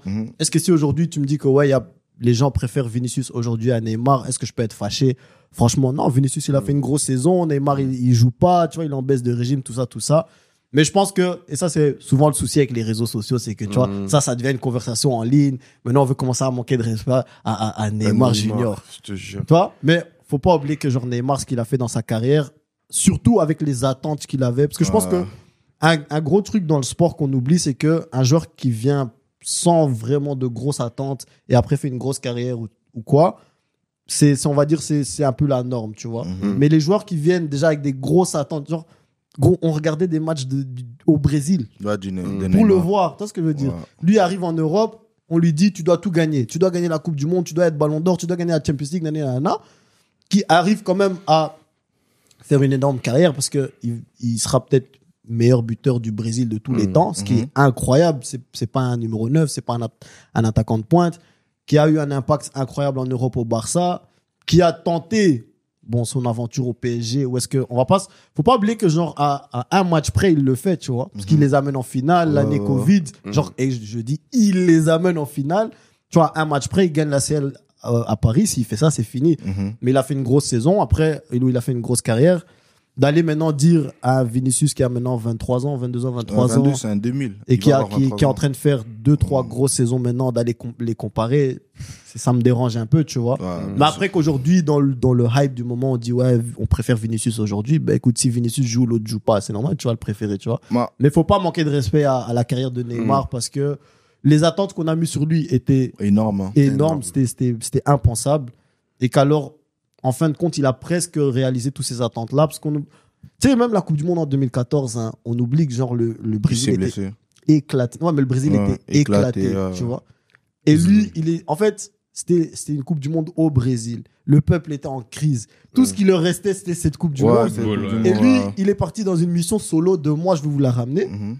Et s'il se blesse pas, Je crois tu sais, qu'il l'aurait après, ramené. bon, tu sais, l'Allemagne était Ouais, chaud bouillante. Ouais. Mais tu sentais que avec Neymar, genre tout le monde y croyait, tu vois. Et que quand Neymar s'est blessé, t'as senti qu'en fait le Brésil a presque abandonné avant le match. Et puis quand il dame 7-1, tu te rends compte, donc c'était ça l'impact de Neymar dans cette équipe, tu En vois. plus, il était jeune, hein, je pense. Il est Mais oui. 23, 24. Tu vois, et donc avoir un joueur comme ça, un joueur qui a fait la remontada à lui seul contre le PSG, des trucs comme ça, tu vois, il nous a donné des moments de fou, tu vois. Donc aller dire que maintenant Vinicius est déjà à ce niveau, c'est des de la dingueries. vie, Parce que jamais. maintenant, dans les matchs que Vinicius devait faire les bails de Neymar, il a donné 4-0. Ouais, il l'a pas fait, il l'a pas fait. Hein? Mais après, moi, Mais je tu te suis- sens comment? Mais moi, je suis d'accord. Mais ça va. Moi, je suis d'accord. C'est pour ça que t'as pas beaucoup dormi, en fait. Non, on va en parler après du match. Mais moi, je suis tout à fait d'accord sur le point de Neymar. Parce que tu vois, il y avait des gens qui disent, ouais, Vini. J'ai regardé les vidéos de Neymar là au Barça. Je fais, putain, c'était un vrai joueur. Moi, C'était trop. C'était moi trop. et, Ça allait toujours. Hein. Ouais, tu sais, ça allait mais les toujours. supporters, toujours, hein. surtout les supporters du Barça le savent parce qu'on a suivi toutes ces saisons-là. Mais il faut se réaliser que dans une équipe où il y avait Messi et Suarez, quand le Barça tournait pas, c'est Neymar qui a porté l'équipe. Ouais. Et ça, c'est une dingue. Ça, faut vraiment réaliser, genre que t'as Messi qui est pour moi le plus grand joueur de tous les temps, t'as Suarez qui était un numéro 9 hors norme, Ouais, mais que genre c'était lui qui devait porter l'équipe ouais. dans les mauvaises saisons ou dans les mauvais moments. Ça, c'est une dinguerie, tu vois. Après- Il a vraiment des périodes où il jouait seul, 5-6 semaines, là, il tapait. Après, il y a un truc qu'on m'avait dit, quelqu'un m'avait dit, il m'a dit, tu vois, par exemple, Vinicius, il a eu cette évolution parce qu'il a suivi quelqu'un comme Benzema. Benzema, c'est grâce à un Cristiano Ronaldo. Et on me disait, par exemple, si un Neymar, il aurait eu un Cristiano Ronaldo à côté de lui, ça aurait été un putain de monstre. Tu vois, s'il aurait suivi l'exemple. Mais là, c'est tu un vois. putain de monstre. C'est ça que Ouais, les mais gens encore comprennent pas. plus, mais encore plus, parce que tu vois Neymar. Mais Tu vois Neymar. Ah, pardon, je te laisse. non, mais enfin, je suis dans le sens, c'est pas que je suis pas d'accord avec toi, mais parce que déjà c'est le cas, c'est déjà un putain de monstre et il a eu Messi à côté de lui. Donc le fait qu'il ait Cristiano Ronaldo, ça aurait pas changé tant que ça la trajectoire qu'il a, ou ça aurait même été une trajectoire complètement différente parce que de toute façon les deux joueurs ils évoluent au même poste. Donc du coup, Ouais. ça aurait été la cohabitation aurait été un petit peu difficile à ce niveau-là, je pense. Et lui, il a eu la chance justement. Pour moi, c'était vraiment la meilleure personne parmi les deux grands joueurs planétaires qu'on a eu durant ces dernières décennies. C'est d'avoir Messi, parce que Messi, lui, il s'en fout d'attirer l'attention sur lui. Ouais. Il préfère même donner la lumière aux autres plutôt que de la donner à lui. Et donc, du coup, je sais pas si l'entente, elle aurait été pareille. Par exemple, un Neymar, en arrivant au PSG, on a vu à quel point il avait un ego, Ouais, à quel ouais. point il voulait être la star du projet, mais il est tombé sur un autre, malheureusement pour lui, joueur de renom, talent, qui est Kylian Mbappé, tu vois. Ouais. Et lui aussi, il voulait avoir la lumière sur lui. Mais maintenant, avoir deux joueurs qui veulent avoir la lumière sur eux, on a C'est vu chaud. comment ça Ouais, fonctionne. c'est chaud. Ça fonctionne pas. Et donc, du coup, lui, il a eu la chance d'avoir Messi qui est un joueur. Enfin, c'est pour moi, comme Alex l'a dit, c'est vraiment le plus grand joueur de tous les temps pour moi. Et il était dans son club à Barcelone. Et il s'en foutait. Il s'en foutait d'avoir la lumière sur lui. Il a préféré même de la donner à Suarez et à Messi, et à Neymar. Il donnait des pénaltys. Il s'en foutait. Même, il tire un pénalty. Il se dit en vérité, non, je vais quand même faire la passe à Suarez pour qu'il marque. Ouais. C'est pour vous dire à quel point que il a eu pour moi le meilleur instituteur pour qu'il puisse croître et qu'il puisse encore grandir et être le joueur qu'il est actuellement, tu vois. Donc du coup, pour moi, la cohabitation avec Cristiano Ronaldo, je suis pas sûr que ça aurait été la meilleure. Nation, j'ai une question pour toi. Messi, meilleur joueur de tous les temps, oui ou non? Micro. Difficile parce que moi je suis vraiment un pro CR7. Désolé les gars. Non, Je suis un y a pro, pas de souci, hein. je suis un Chacun pro son avis. CR7 parce que pour moi en termes d'exemple, en termes de travail, tout, ouais. de travail et tout, c'est vraiment, pour moi c'est l'homme, tu vois. Mais après faut dire ce qui est, tu vois. Mais si Meilleur joueur de tous les temps, oui ou non? Moi, je veux que tu fasses une phrase. pour moi, oui. Ok. Oui, pourquoi? Parce que en fait, il a gagné tout ce qui était possible en fait, Ouais. tu vois, il a marqué vraiment son empreinte sur le foot, tu vois. Des Messi, je pense Non. t'en auras plus, tu vois. T'en auras plus. Ou peut-être dans 50 ans, ou ouais. dans 100 ans. Mais je pense un Messi, t'en auras plus. Je dis pas qu'un Ronaldo, t'en aura, mais des joueurs, on va dire, similaires, qui se ressemblent, mais pas comme lui complètement, t'en auras, tu vois. La preuve avec Kylian Mbappé, Erling Haaland, qui sont des monstres, et que c'est ceux qui vont se disputer ces 10 prochaines années, tu vois. Mais c'est sûr que, ouais, mais c'est ce qu'il a fait, et je pense, même Ronaldo, au fond, qui a un ego, tu vois, de trucs. Ouais. Ça, il a du mal, je pense, à l'accepter, mais je pense que lui-même, au fond de lui, il sait que Messi, c'est le meilleur joueur de façon, l'histoire. ce qui a tué la conversation, c'est la Coupe du Monde. Ouais, ça, c'est... Parce que je pense que même Cristiano serait toujours resté sur un truc de... Je suis le meilleur. Ouais, on a fait la même chose, en fait, tu vois. T'as gagné la Copa América, j'ai gagné l'Euro, j'ai des CL, t'as des Ballons d'Or, j'ai des Ballons d'Or. Mais la Coupe du Monde, et surtout parce qu'il a fait à la fin, donc il a pas fait quand il Sa était dernière au Coupe du prime Monde, de Messi, tu vois, il a fait vraiment à la fin. Ça, c'est un peu tué la discussion, tu vois. Mais je pense que, pour revenir à Neymar, tu vois, qu'on soit pro Ronaldo, qu'on soit pro Messi, on sait tous que le seul qu'on a pu mettre dans la conversation, Ouais, dans la conversation, c'est Neymar. c'était Neymar, tu C'est vois. Neymar, ouais. Et moi, pour ça, c'est assez, en fait. Moi, pour ça, c'est assez de dire que on sait tous c'est quoi son niveau. Tu vois ce que je veux dire. Tu sais que je suis en train de rigoler parce que je pense à Griezmann un jour, il avait dit quoi? Ouais, il Je vais a- m'asseoir à la table. Je vais m'asseoir à la table Ah ouais. de Ronaldo et Messi. Tout ça, c'est à cause de toi, Didier Deschamps. Tu sais, après, genre, dans la hype, à ce moment-là, Griezmann, il tournait bien et tout. Mais il y a et je pense que, et je le dis toujours, faut jamais sous-estimer, genre, juste la pression de jouer au Real. La pression de jouer au Barça. c'est Parce qu'en trop. fait, tu peux être bon ou t'es là-bas. Mais quand t'arrives au Barça, tout le monde veut te battre, tout le monde veut t'arrêter, tout le monde veut t'aussi. On a ça. vu Griezmann au Barça, tu vois, il a pas assumé, malgré que c'est un très bon joueur, tu vois. Mais parce que t'as dit, genre, on sait pas si on va encore voir des joueurs similaires à des Messi, des Cristiano et tout. Moi, pour le moment, le seul que je vois, c'est Kylian. Et c'est parce que j'ai vu ce qu'il a fait en finale de la Coupe du Monde. Parce qu'il y a un niveau. incroyable. Soit il y a un plafond, il y a un plafond pour tout le monde. Tu vois, il y a un plafond pour tout le monde. Et il y a 2-3 bouts qui sont dans le grenier. Tu vois, les C'est- Messi, Ronaldo, ils sont dans le grenier. Personne ne passe dans le grenier. C'est- Mais en finale, gros, c'est la finale de la Coupe du Monde. c'est C'est Kada. le plus haut moment de pression. Au monde. Et genre, en fait, c'est là que tu vois, il y a des gens, ils savent eux élever leur niveau. Et là, Kylian, parce que Messi, il a fait toute la Coupe du Monde, il l'a fait en finale, et tout le monde était en mode genre. En fait, on voyait juste, tu vois, c'était un livre qui a été écrit, c'était la fin parfaite, Messi s'est élevé aussi. Donc comme ça, on finit la discussion. Mais on savait pas, quand lui il arrête, Cristiano, on va dire c'est déjà fini, qui sera le prochain qui peut faire ça? Et Kylian, il s'est dit, tu sais quoi? Moi, je vais leur montrer. Je vais montrer ça maintenant au moment que ça compte. Et tu l'as vu dans le match dire, Messi joue à ce niveau-là, le reste joue ici. Moi, je vais rejoindre Messi, tu vois.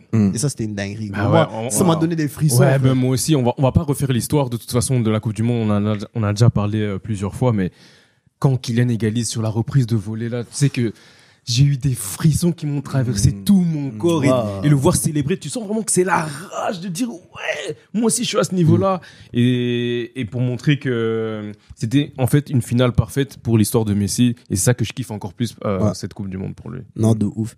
Est-ce que toi, t'as comme ça, genre, parce que tu sais bien, nous tous, on a nos petits rêves de jeunes, nos petits rêves d'enfants et tout.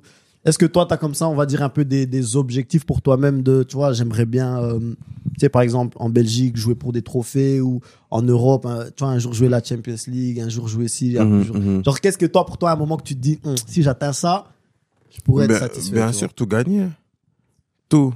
Je me fixe pas de limite, même si après, c'est vrai que j'arrive un peu dans le tard et tout, mais je pense que, comme Mahrez, une fois, il avait dit dans une interview, je pense même c'est mieux d'arriver dans le tard parce que tu sais ce que tu peux faire, tu sais ce que tu peux pas faire. Bien sûr. Et tu as aussi atteint quand même un stade où ta maturité, elle est quand même au plus haut, tu vois. Donc, tu sais aussi que c'est vrai que ça va pas être facile, tu vois. Mais c'est sûr que moi, j'ai envie de tout gagner, tu vois. J'ai 22 ans. Tu vois, une carrière, c'est sûr, peut-être, j'ai quoi. Jusqu'à tes 35 Ouais, tu vois, si j'ai de la chance, je peux encore performer jusqu'à 31, 32 ans, 33 ans, tu vois, même plus. Aujourd'hui, c'est des 35, 36. Ouais, facile. tu vois, mais après, c'est vrai aussi que c'est compliqué parce que, par exemple, je parle là, j'ai 22, mais peut-être mon corps à 31, 32 ans, je vais plus pouvoir courir à du 35 ou 36 par heure, tu vois. Donc, c'est sûr que, bien sûr, je veux tout gagner, je vais faire le maximum. C'est quoi ton tu vois. top speed? Parce que là, tu parles de Top 35, speed, 36. 36. Ouais. Pas mal hein. Mbappé, c'est quoi, 37? 37. Ouais, 37. Ah, mais tu 37. crains, toi. C'est pas mal. Voilà, ça va, Non, ça c'est va. pas mal, Mais c'est il y a pas mal. quand même, je pense, il y a quand même plus rapide. Doku, tu vois. Tu vois, c'est quand même des joueurs Tu vois, lui, quand il court, tu sens qu'il est agressif. Tu vois, tu sens sur les premiers mètres, il est très rapide. Il est Donc, très rapide. je me rappelle quand il était à Très, très Anderlecht. rapide. Gros, je sais pas si c'est contre Westerlo ou Saint-Tron, je sais plus c'est qui. Il joue à droite et un back gauche, il a pris jaune, mais en 5 minutes. Parce que Doku, il joue toujours à gauche. Ce jour-là, il joue à droite. Gauche, jaune, 5 minutes. Ouais, non, C'est une équipe, je vais chercher le match, je vais vous dire ce qu'est le match. Gros, Doku l'a accès. Et il a fait toujours, parce que toi, Doku, il fait le petit genre, et puis il part. Il a fait ça 3-4 fois. Jaune, 5 minutes. Le bout, il est sorti. C'est comment ça, fout ça? C'est exagéré comment il est. Parce que j'ai vu des joueurs rapides, hein, tu vois, des Mbappé, tu vois, des Haaland et tout, mais lui, je vais pas te mentir, en fait, c'est violent, tu vois, l'impact qu'il met dans son... Et je pense que c'est ça qui cause ses blessures, je pense. Je pense que l'impact est trop fort. Je pense pour le corps humain, tu vois. Non, parce que c'est vraiment, c'est exagéré. Hein. C'est un robot. Tu vois, c'est exagéré. Tu vois, je cours vite. Je suis j'ai lu Patrice avec qui je joue aussi, qui court aussi très vite. Je pense on a à peu près la même vitesse. Mais en fait, lui, la façon, parce que moi, je l'ai quand même vu jouer, tu vois, et je l'ai déjà vu accélérer. C'est pas humain, tu vois. C'est vraiment pas humain. Tu vois, on a vu des CR7 accélérer et tout, mais Doku, ça, c'est pas humain, tu vois. Moi, Doku, il est dans les 3 bouts que j'ai vu en live accélérés que j'ai pas compris. Le premier, c'était Ribéry. Moi, j'ai vu Ribéry au stade Roi Baudouin contre la Belgique. C'est là que j'ai compris. J'ai vu Ribéry à Anderlecht avec le Bayern et j'ai vu Ribéry contre la Belgique. J'ai compris. Parce que, pour moi, Ribéry, Mbappé et Doku, pourquoi ils m'impressionnent, c'est parce que il commence à l'arrêt. En fait, il t'accélère, il s'arrête, tu t'arrêtes. Quand il repart, toi, t'as raté le bus. Toi, t'as raté le bus, toi, tu restes à l'arrêt. C'est mort, c'est mort. Tu sais que Mbappé, moi, j'ai vu Mbappé vraiment de près. J'étais genre au 2e, 3e rang. Et c'est un peu genre comme Doku, mais Mbappé, c'est exagéré. C'est genre, en fait, quand il accélère, t'as pas l'impression que c'est la vitesse, mais c'est la force. Tu vois? Et toi qui maintenant, genre, quand il part, en fait, je crois que pour le défenseur, tout se passe en ralenti. Il part et toi, tu réalises qu'il part. Tu te dis que toi, t'es pas encore parti. C'est un manga ou quoi? C'est Itachi, vous. T'es paralysé. Tu vois, donc, toi, genre, lui, il part. Et toi, toi, ça fait vraiment tu dis waouh, le gars il est parti là, mais moi je sais pas. Non, j'ai un 4e, Alexis Sanchez. Oh, j'ai vu Alexis Sanchez. Gros, j'ai vu Alexis Sanchez 2 fois, ici à Anderlecht et contre West Ham. Gros, et puis moi j'étais venu au match et c'était Anthony qui jouait sur lui, Van de Boer. Gros, Anthony, c'est bien. Lui, il m'a appris quand j'étais petit. Il m'a dit première minute, tu t'écrases sa cheville. Il faut qu'il sache que non, bah. Gros, Alexis Sanchez l'a allumé, je crois, 65 minutes. Anthony, désolé. Et puis le truc est rentré, Oxlade. Mais jeune Oxlade. Chamberlain. Passement de jambe. Gros, Anthony a pris jaune direct. Il l'a soulevé. C'est la première fois que j'ai vu un joueur qui montait comme ça sur votre terrain. Donc des joueurs comme ça, ils sont c'est exagéré, ils sont hors normes. C'est déconné. Mais en parlant de joueurs rapides, Walker. Parlons seulement du match. Hein. Parlons seulement du match. C'est quoi l'hymne du Real? Chante un peu. Madrid, Inadamas, Ara Madrid. Il a même écouté la chanson, là. Por todos. Ah là là. Non, tu sais que hier, parce que bon, on a vu City Real, on a vu un match quand même incroyable, parce qu'on a vu un haut niveau, mais Walker, je l'ai vu trottiner contre Vinicius. Et ça, c'est du jamais vu. Hein. C'est du jamais vu. Genre vraiment, il est rapide, ce bouc. Trop. Tu sais qu'en fait, je me suis posé des questions. Je me disais, c'est Vinicius. En fait, tu vois, je pense que c'était vers la 30e minute. Il y a un moment donné, on le donne passe en profondeur à Vinicius. Et il accélère comme ça. Et maintenant, moi, je vois ça sur le téléphone. Et je vois Kyle Walker, il revient, on dirait il est pas à 100%. Il trottine. Il court. Après, il stoppe Vinicius, je me dis, oh. Et il a fait ça pendant tout le match. Or qu'à l'aller, il avait pas fait ça. Mais Walker, il avait dit en interview que Vinicius voulait faire une virgule. C'est pour ça qu'il est venu à la fin du match. Il a dit, mollo. Et je pense qu'il a eu les cannes. Il a dit, hein, tu veux courir? Aujourd'hui, on va courir tous les deux. Et voilà, Kyle Walker, il a couru maintenant, tu vois. Mais moi, ce que j'ai kiffé dans ce duel-là entre Walker et Vinicius, c'est le respect, en fait. Ouais. Bien sûr. Tu vois que, ok, c'est bien les Brésiliens, comment ils sont, ils aiment bien. Pour moi, c'est pas charrier, mais les gens, ils voient ça comme ça, c'est de faire des sombreros et tout. Pour moi, ça reste un geste technique, tu vois.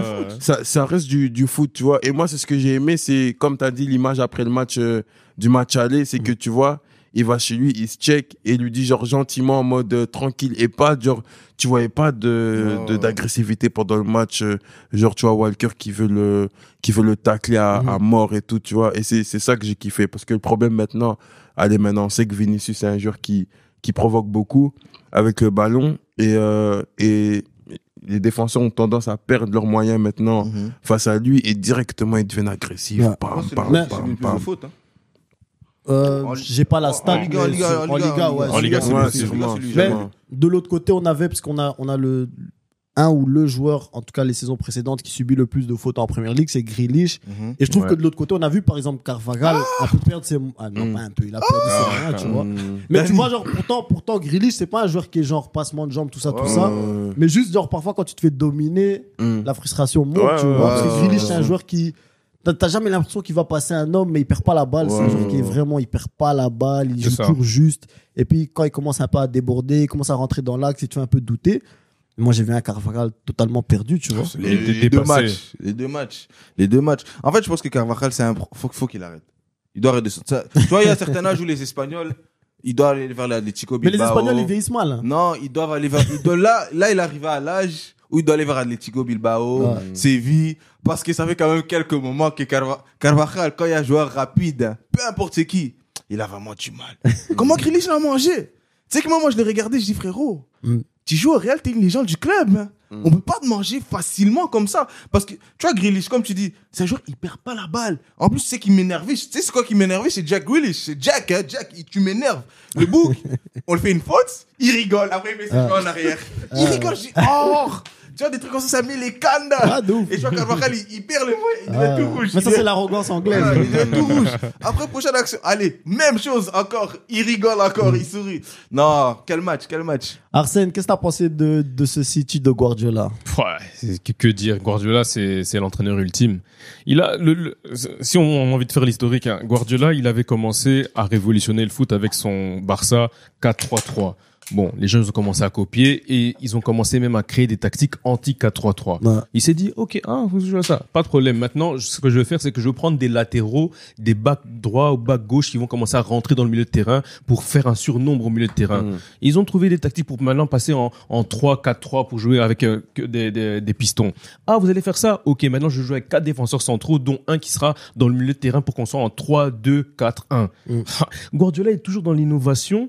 Et il cherche toujours à repousser les limites de la tactique dans le football et il réussit à chaque fois à surpasser et à surprendre tout le monde. Ouais. Et au point où on est que là, hier, le match entre City et le Real Madrid, on a cru vraiment que le Real Madrid était une équipe de National 2 en France, ou bien même ici non, mais c'est pour dire vraiment que pendant toute une mi-temps, le Real n'avait fait que 13 passes, tandis que de l'autre côté, ils étaient déjà à 124.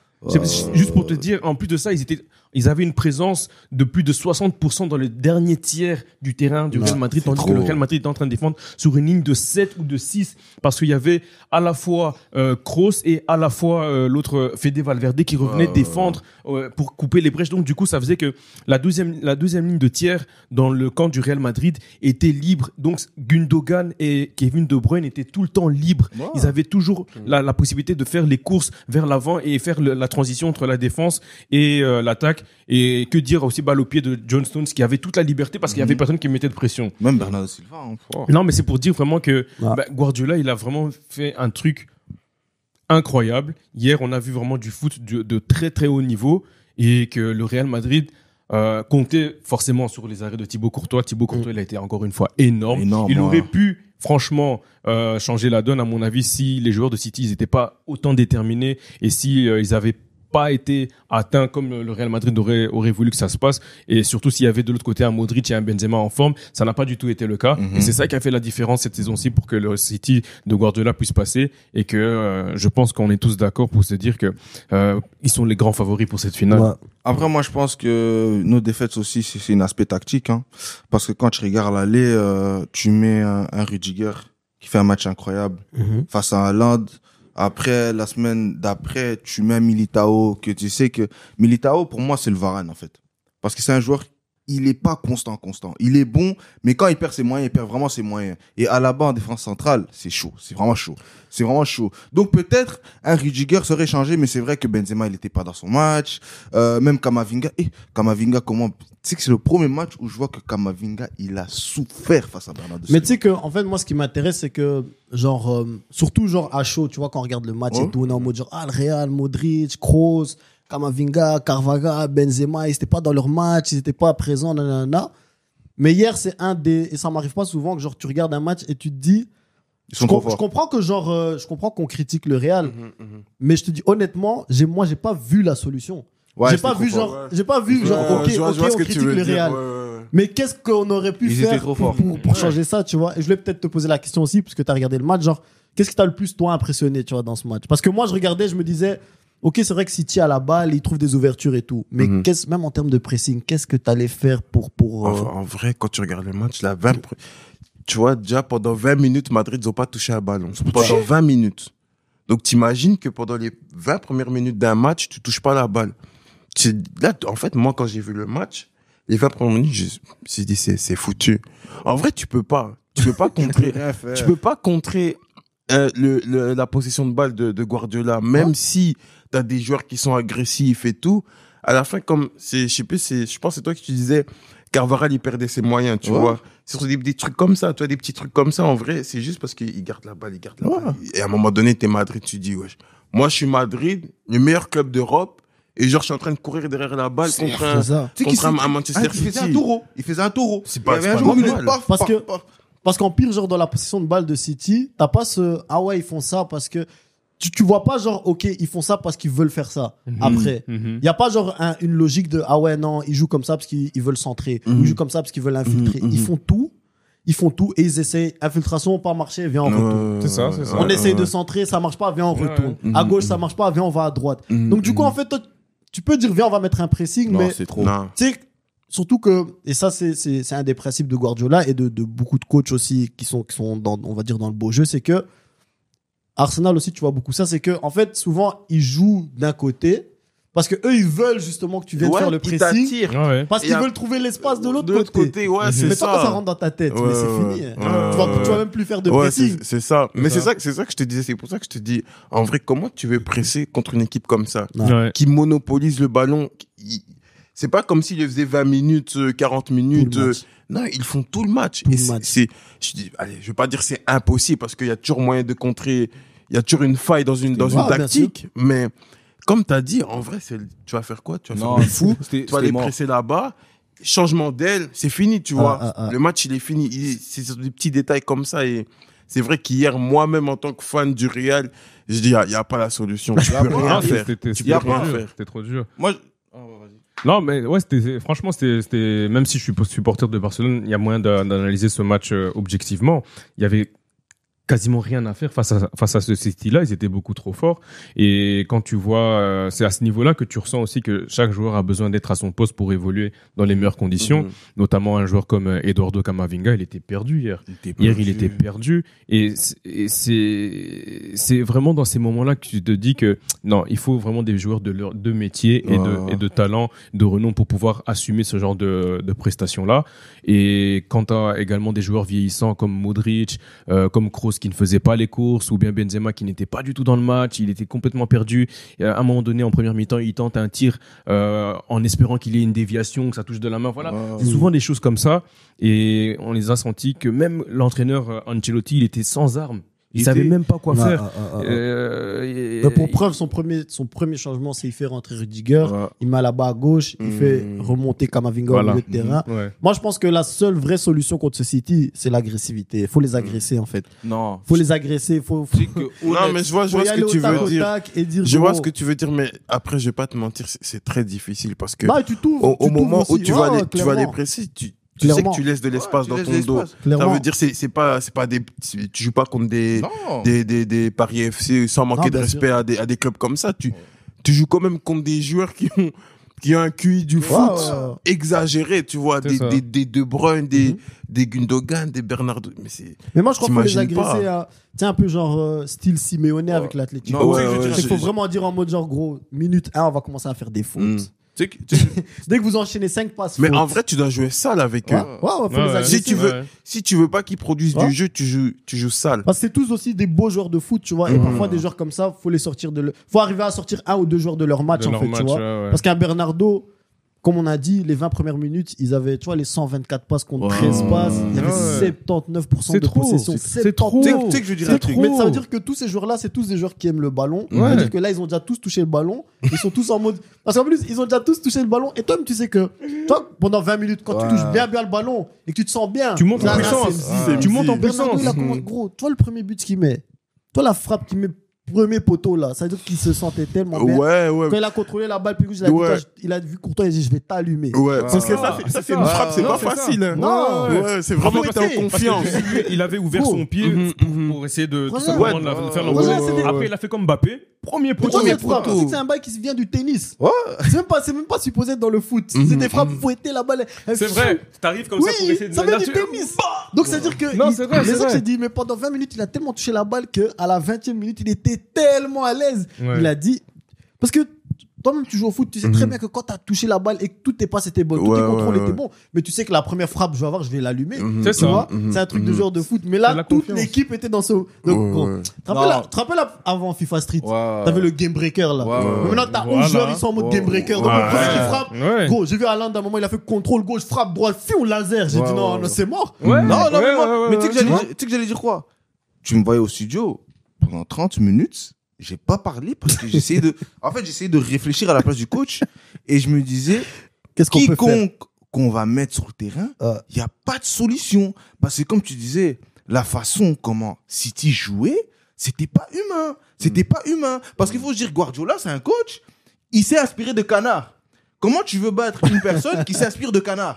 Donc, c'est-à-dire, il voit des canards. Non, je te dis, il y a une interview, il a dit, il a vu des canards dans la rivière, il s'est inspiré d'eux. Et toi, tu veux essayer de battre un coach comme ça? Parce que les canards, ils nagent, toi, en V comme ça. Il a dit, moi, je me suis inspiré de ça, ça ma tactique, maintenant, c'est tactique. Après, il fait un truc comme ça. Après, je me dis encore, là, je pense que c'était 2-0. Je me dis, mais putain, ils ont encore un banc. C'est ça. J'allais dire ça en plus. Ils ont du même style. Oh, à un moment, j'ai vu, il a mis Mahrez. J'ai fait, frérot, c'est bon. Il a mis Mahrez à la 75e. C'était déjà 3-0. Après, il met Alvarez. J'ai dit, frérot, c'est bon. Après, tu mets Foden. J'ai dit, frérot, c'est bon. On souffre. Il n'y avait pas de solution. Qu'on allait mettre? On allait rien faire. Et là, juste, on a perdu. C'est pour ça, moi, vous connaissez, j'ai la carte à la Madrid. Je vais vous montrer après. De toute façon, les vrais supporters, les Madridistas, on se connaît. Arrêtez de m'envoyer des messages. Ouais, Aaron, défends-nous dans l'émission. Aaron, on parle bien du Real. Demain, j'attends ton débrief. Non, frère. Quand on perd, tu te tais, tu regardes et t'acceptes. On pouvait rien, frère. Il n'y a pas d'excuse. City, ils nous ont lavé de A à Z.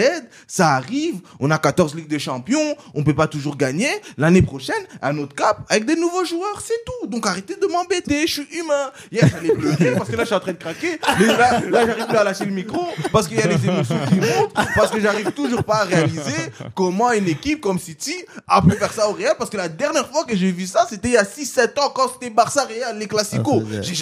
Tu peux pas faire ça à un humain, frère. Mais après, je pense aussi, il y a un petit aspect de, faut pas oublier, la dernière fois que ça vous est arrivé, c'était Guardiola aussi. Ouais, c'était Guardiola. Faut pas oublier qu'il a en plus une haine spécifique envers Madrid, tu vois. Incroyable. Il en a fait une maison. Parce que même quand tu le voyais, genre, il était debout tout le match. Normalement, il va s'asseoir, il se lève, il va s'asseoir. Là, il était debout. Donc, il voulait en faire une mission personnelle. Humiliation. Pour la Catalogne. Là, il a précisé. Nous sommes humiliés. Tu vois, nous sommes humiliés. Mais j'ai une dernière question pour vous par rapport à City et la Champions League. On a la finale, tu vois. City Inter.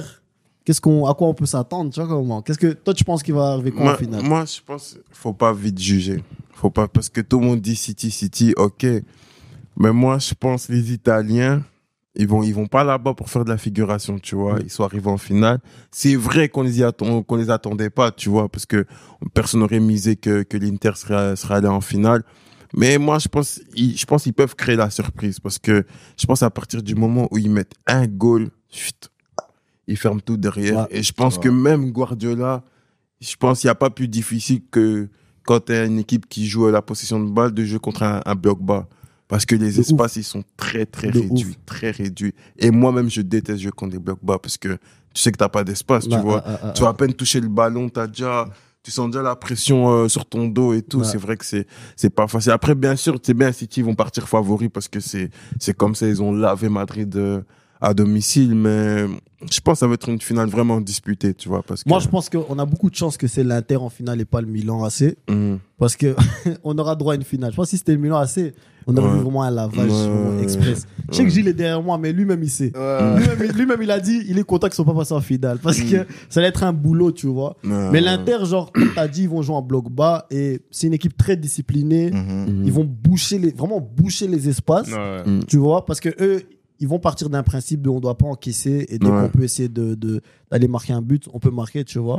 Marcel, tu penses que, comme tu l'as dit, genre, tu penses que on va avoir une finale où est-ce que l'Inter a ses chances quand même et l'Inter peut peut-être poser problème à ce City ou tu te dis lavage Non, la famille, franchement, c'est un match. Hein. Et un match, tout se joue à l'esprit. Donc, pour moi, certes, City est favori au vu de la prestation qu'ils ont sortie parce que c'est le Real Madrid qu'ils ont sorti, donc le champion en titre. Donc, du coup, ils sont favoris par rapport à ça et au jeu produit, à la manière dont ils ont sorti le Real. Mais l'Inter, c'est une équipe solide. C'est une équipe avec des joueurs qui ont du métier, des vieux briscards, façon de jouer à l'italienne. Et s'ils en ont une, ils vont les jouer à fond. S'ils vont essayer de mettre un petit peu de roublardise dans le match, ils vont en mettre et ils vont jouer les coups à fond, tu vois. Donc, du coup, ça va se jouer forcément à l'esprit. Et comme Nation l'a dit, hein, un goal et puis après, bam, ça bétonne. Et puis après, derrière, le temps passe. Ça va commencer un petit peu à réfléchir, essayer de changer de tactique, etc. Et on va commencer à s'exposer de l'autre côté, du côté de City. Donc, voilà, c'est un match où tout peut arriver. Et il faudra que City puisse rester attentif à tout et essayer de jouer les coups à fond parce que voilà, une finale ça se gagne, tu vois. Une finale ça se gagne tant du côté de l'Inter que du côté de City. Mais je pense que il y a quand même beaucoup de feux qui sont ouverts cette saison-ci pour que City puisse enfin la prendre. Aaron, comme chaque semaine, tu nous as préparé un petit quiz. Ouais, toujours. Donc le concept du quiz pour les téléspectateurs qui connaissent pas, donc je pose 5 questions, toujours simple, A, B, C, D, où tu dois juste donner une réponse qui est le plus près de la réponse, après tu reçois 2 points, et si c'est égalité, il y aura un bonus ou il y aura un jeu extra. Donc vous avez tous des ardoises. Les ardoises, ouais. Ça fait 2 heures que tu cherches le mot. Ouais, les ardoises, c'est chaud. C'est chaud. Tu sais que ça fait des semaines, j'oublie toujours. C'est compliqué, c'est vraiment la langue de Molière. À chaque fois, cher, il regarde l'émission, il nous envoie un message, il dit les gars, c'est une ardoise, c'est une ardoise. Mais c'est là que tu vois, on est des Flamands. Ouais, on est des Flamands. On est des Flamands. Donc toi, tu as utilisé ton tel. Ouais, moi j'utilise mon tel. Quand vous êtes prêts, regarde une fois si ça marche, parce que des fois ça marche pas. Ça marche, toi aussi. Et ça s'efface aussi. Ouais. On est Toi bon, aussi, on est ça bon, on marche, est ouais, bon. ouais. Enfin, moi, Ok, je vais faire avec. Il va faire son tel aussi. Ok, Tokos. Aujourd'hui, je vais gagner, je le sens. Ok. Je le sens. Première question, faut bien écouter, hein, Ah, ouais. parce que c'est un quiz Champions League, comme on a un peu la Ligue des Champions. Hein. Ah, bon. Première question. Je retire. Arsène Quel est va le gagner. pays qui a le plus échoué en phase finale de Ligue des Champions? Donc je vais expliquer parce que peut-être c'est flou. Donc quand je parle de pays, je parle des clubs dans le pays, tu vois, par exemple. Ok. En Angleterre, par exemple Manchester, Aston Villa, tu vois, ou par exemple en Italie, qu'est-ce que je dis, AC Milan, Juventus. Ouais. Donc, ou pour en combiner, France. quel pays Ouais, quel pays a le plus échoué en phase finale de Ligue des Champions? Donc c'est déjà la finale en fait. Ah, vraiment en finale. Ouais, en finale. Ok. Donc A, Vas-y. Italie, B, Angleterre, C, Allemagne. Je répète la phrase ou pas?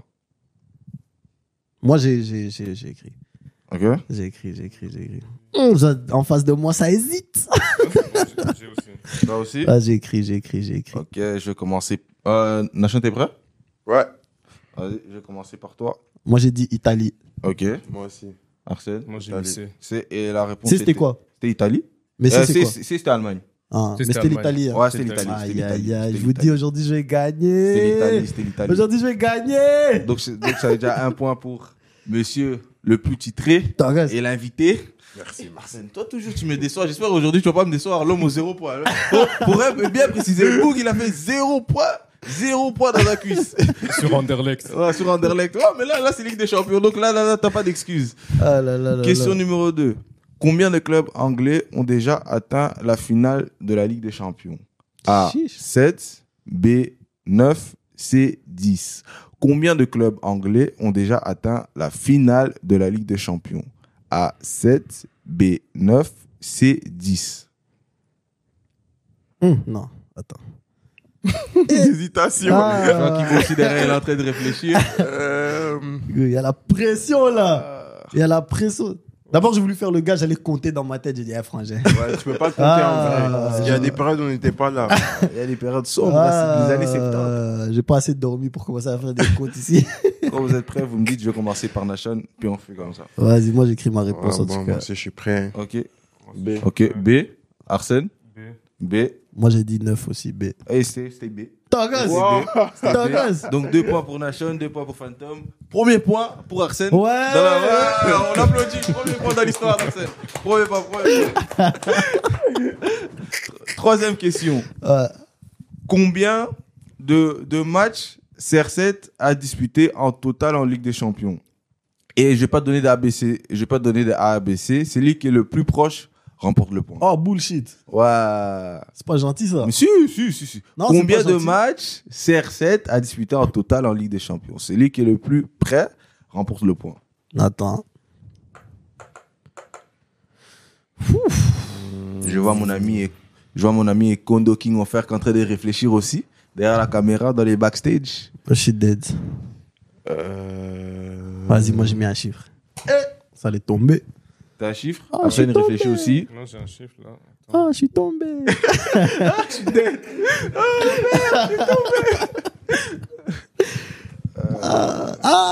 Je suis en train de réfléchir à mon chiffre là. C'est chaud, hein? Ah, c'est pas facile. C'est pas Moi, j'ai facile. trouvé. Ouais. moi aussi. Attendez. Je peux changer vite fait là? Pas tricher, on dirait. Non, je triche pas sur ça. Non, je reste à mon chiffre. Oh, c'était un ouf ou quoi? Je garde mon chiffre. Ouais. Ok. Je commence par toi. alors. Non, comment ça va? Ok, comment ça va? Nation, montre. 140. 140, 150. 150. Ouf, moi j'ai abusé. 245. Ouf, c'était 187. 187. Oh, Mais qui est le Ouais. plus près alors? Arsène. 12. Parfait. 12. Donc, Il a joué combien de matchs? 187.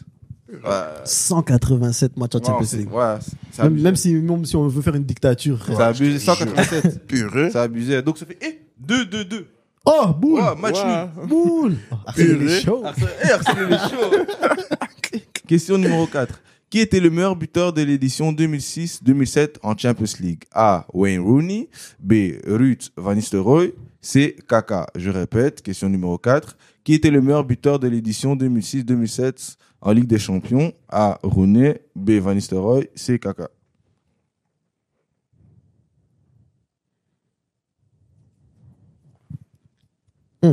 Tu sens que la question était sérieuse. Ouais, tu vois.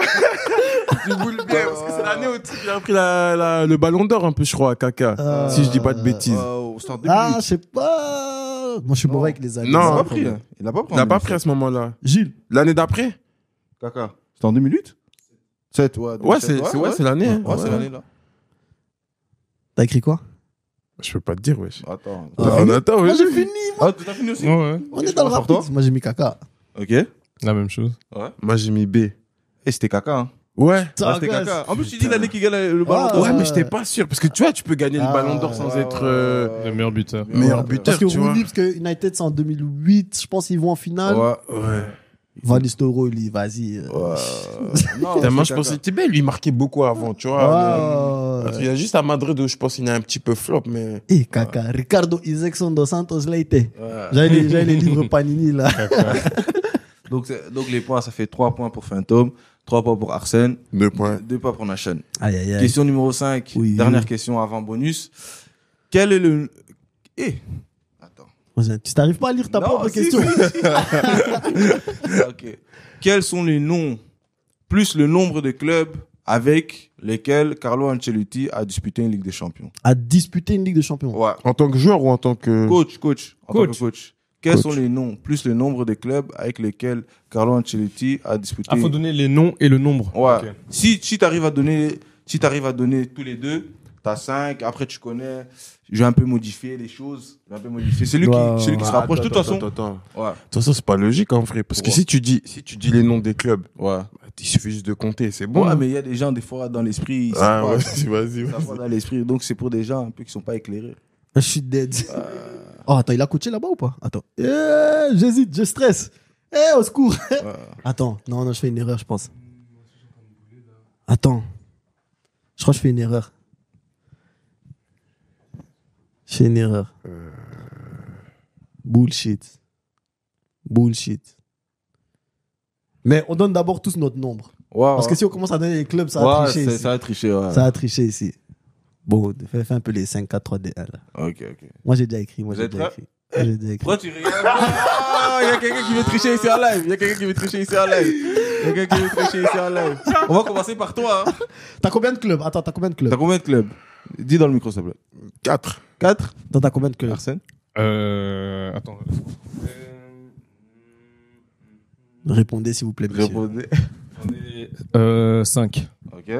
Toi, t'en as combien? Moi, j'en ai 5. T'en as 5? Mais je pense que c'est 4. Non. Moi, j'en ai 5. Je vais déjà dire le nombre. Ouais. C'est 8. Ah, c'est 8. Huit Ok. clubs. Et on a coaché 8 en CL. Ouais. Oh? Attends. Ah, ben j'en ai 6 alors. T'en as... Oh. Mais non, t'as dit 5. Non, mais bon. Ouais. Si, il faut aller. 8. Donc, c'est vraiment en chef. bon, on va commencer. Ah. Non, pas en chair.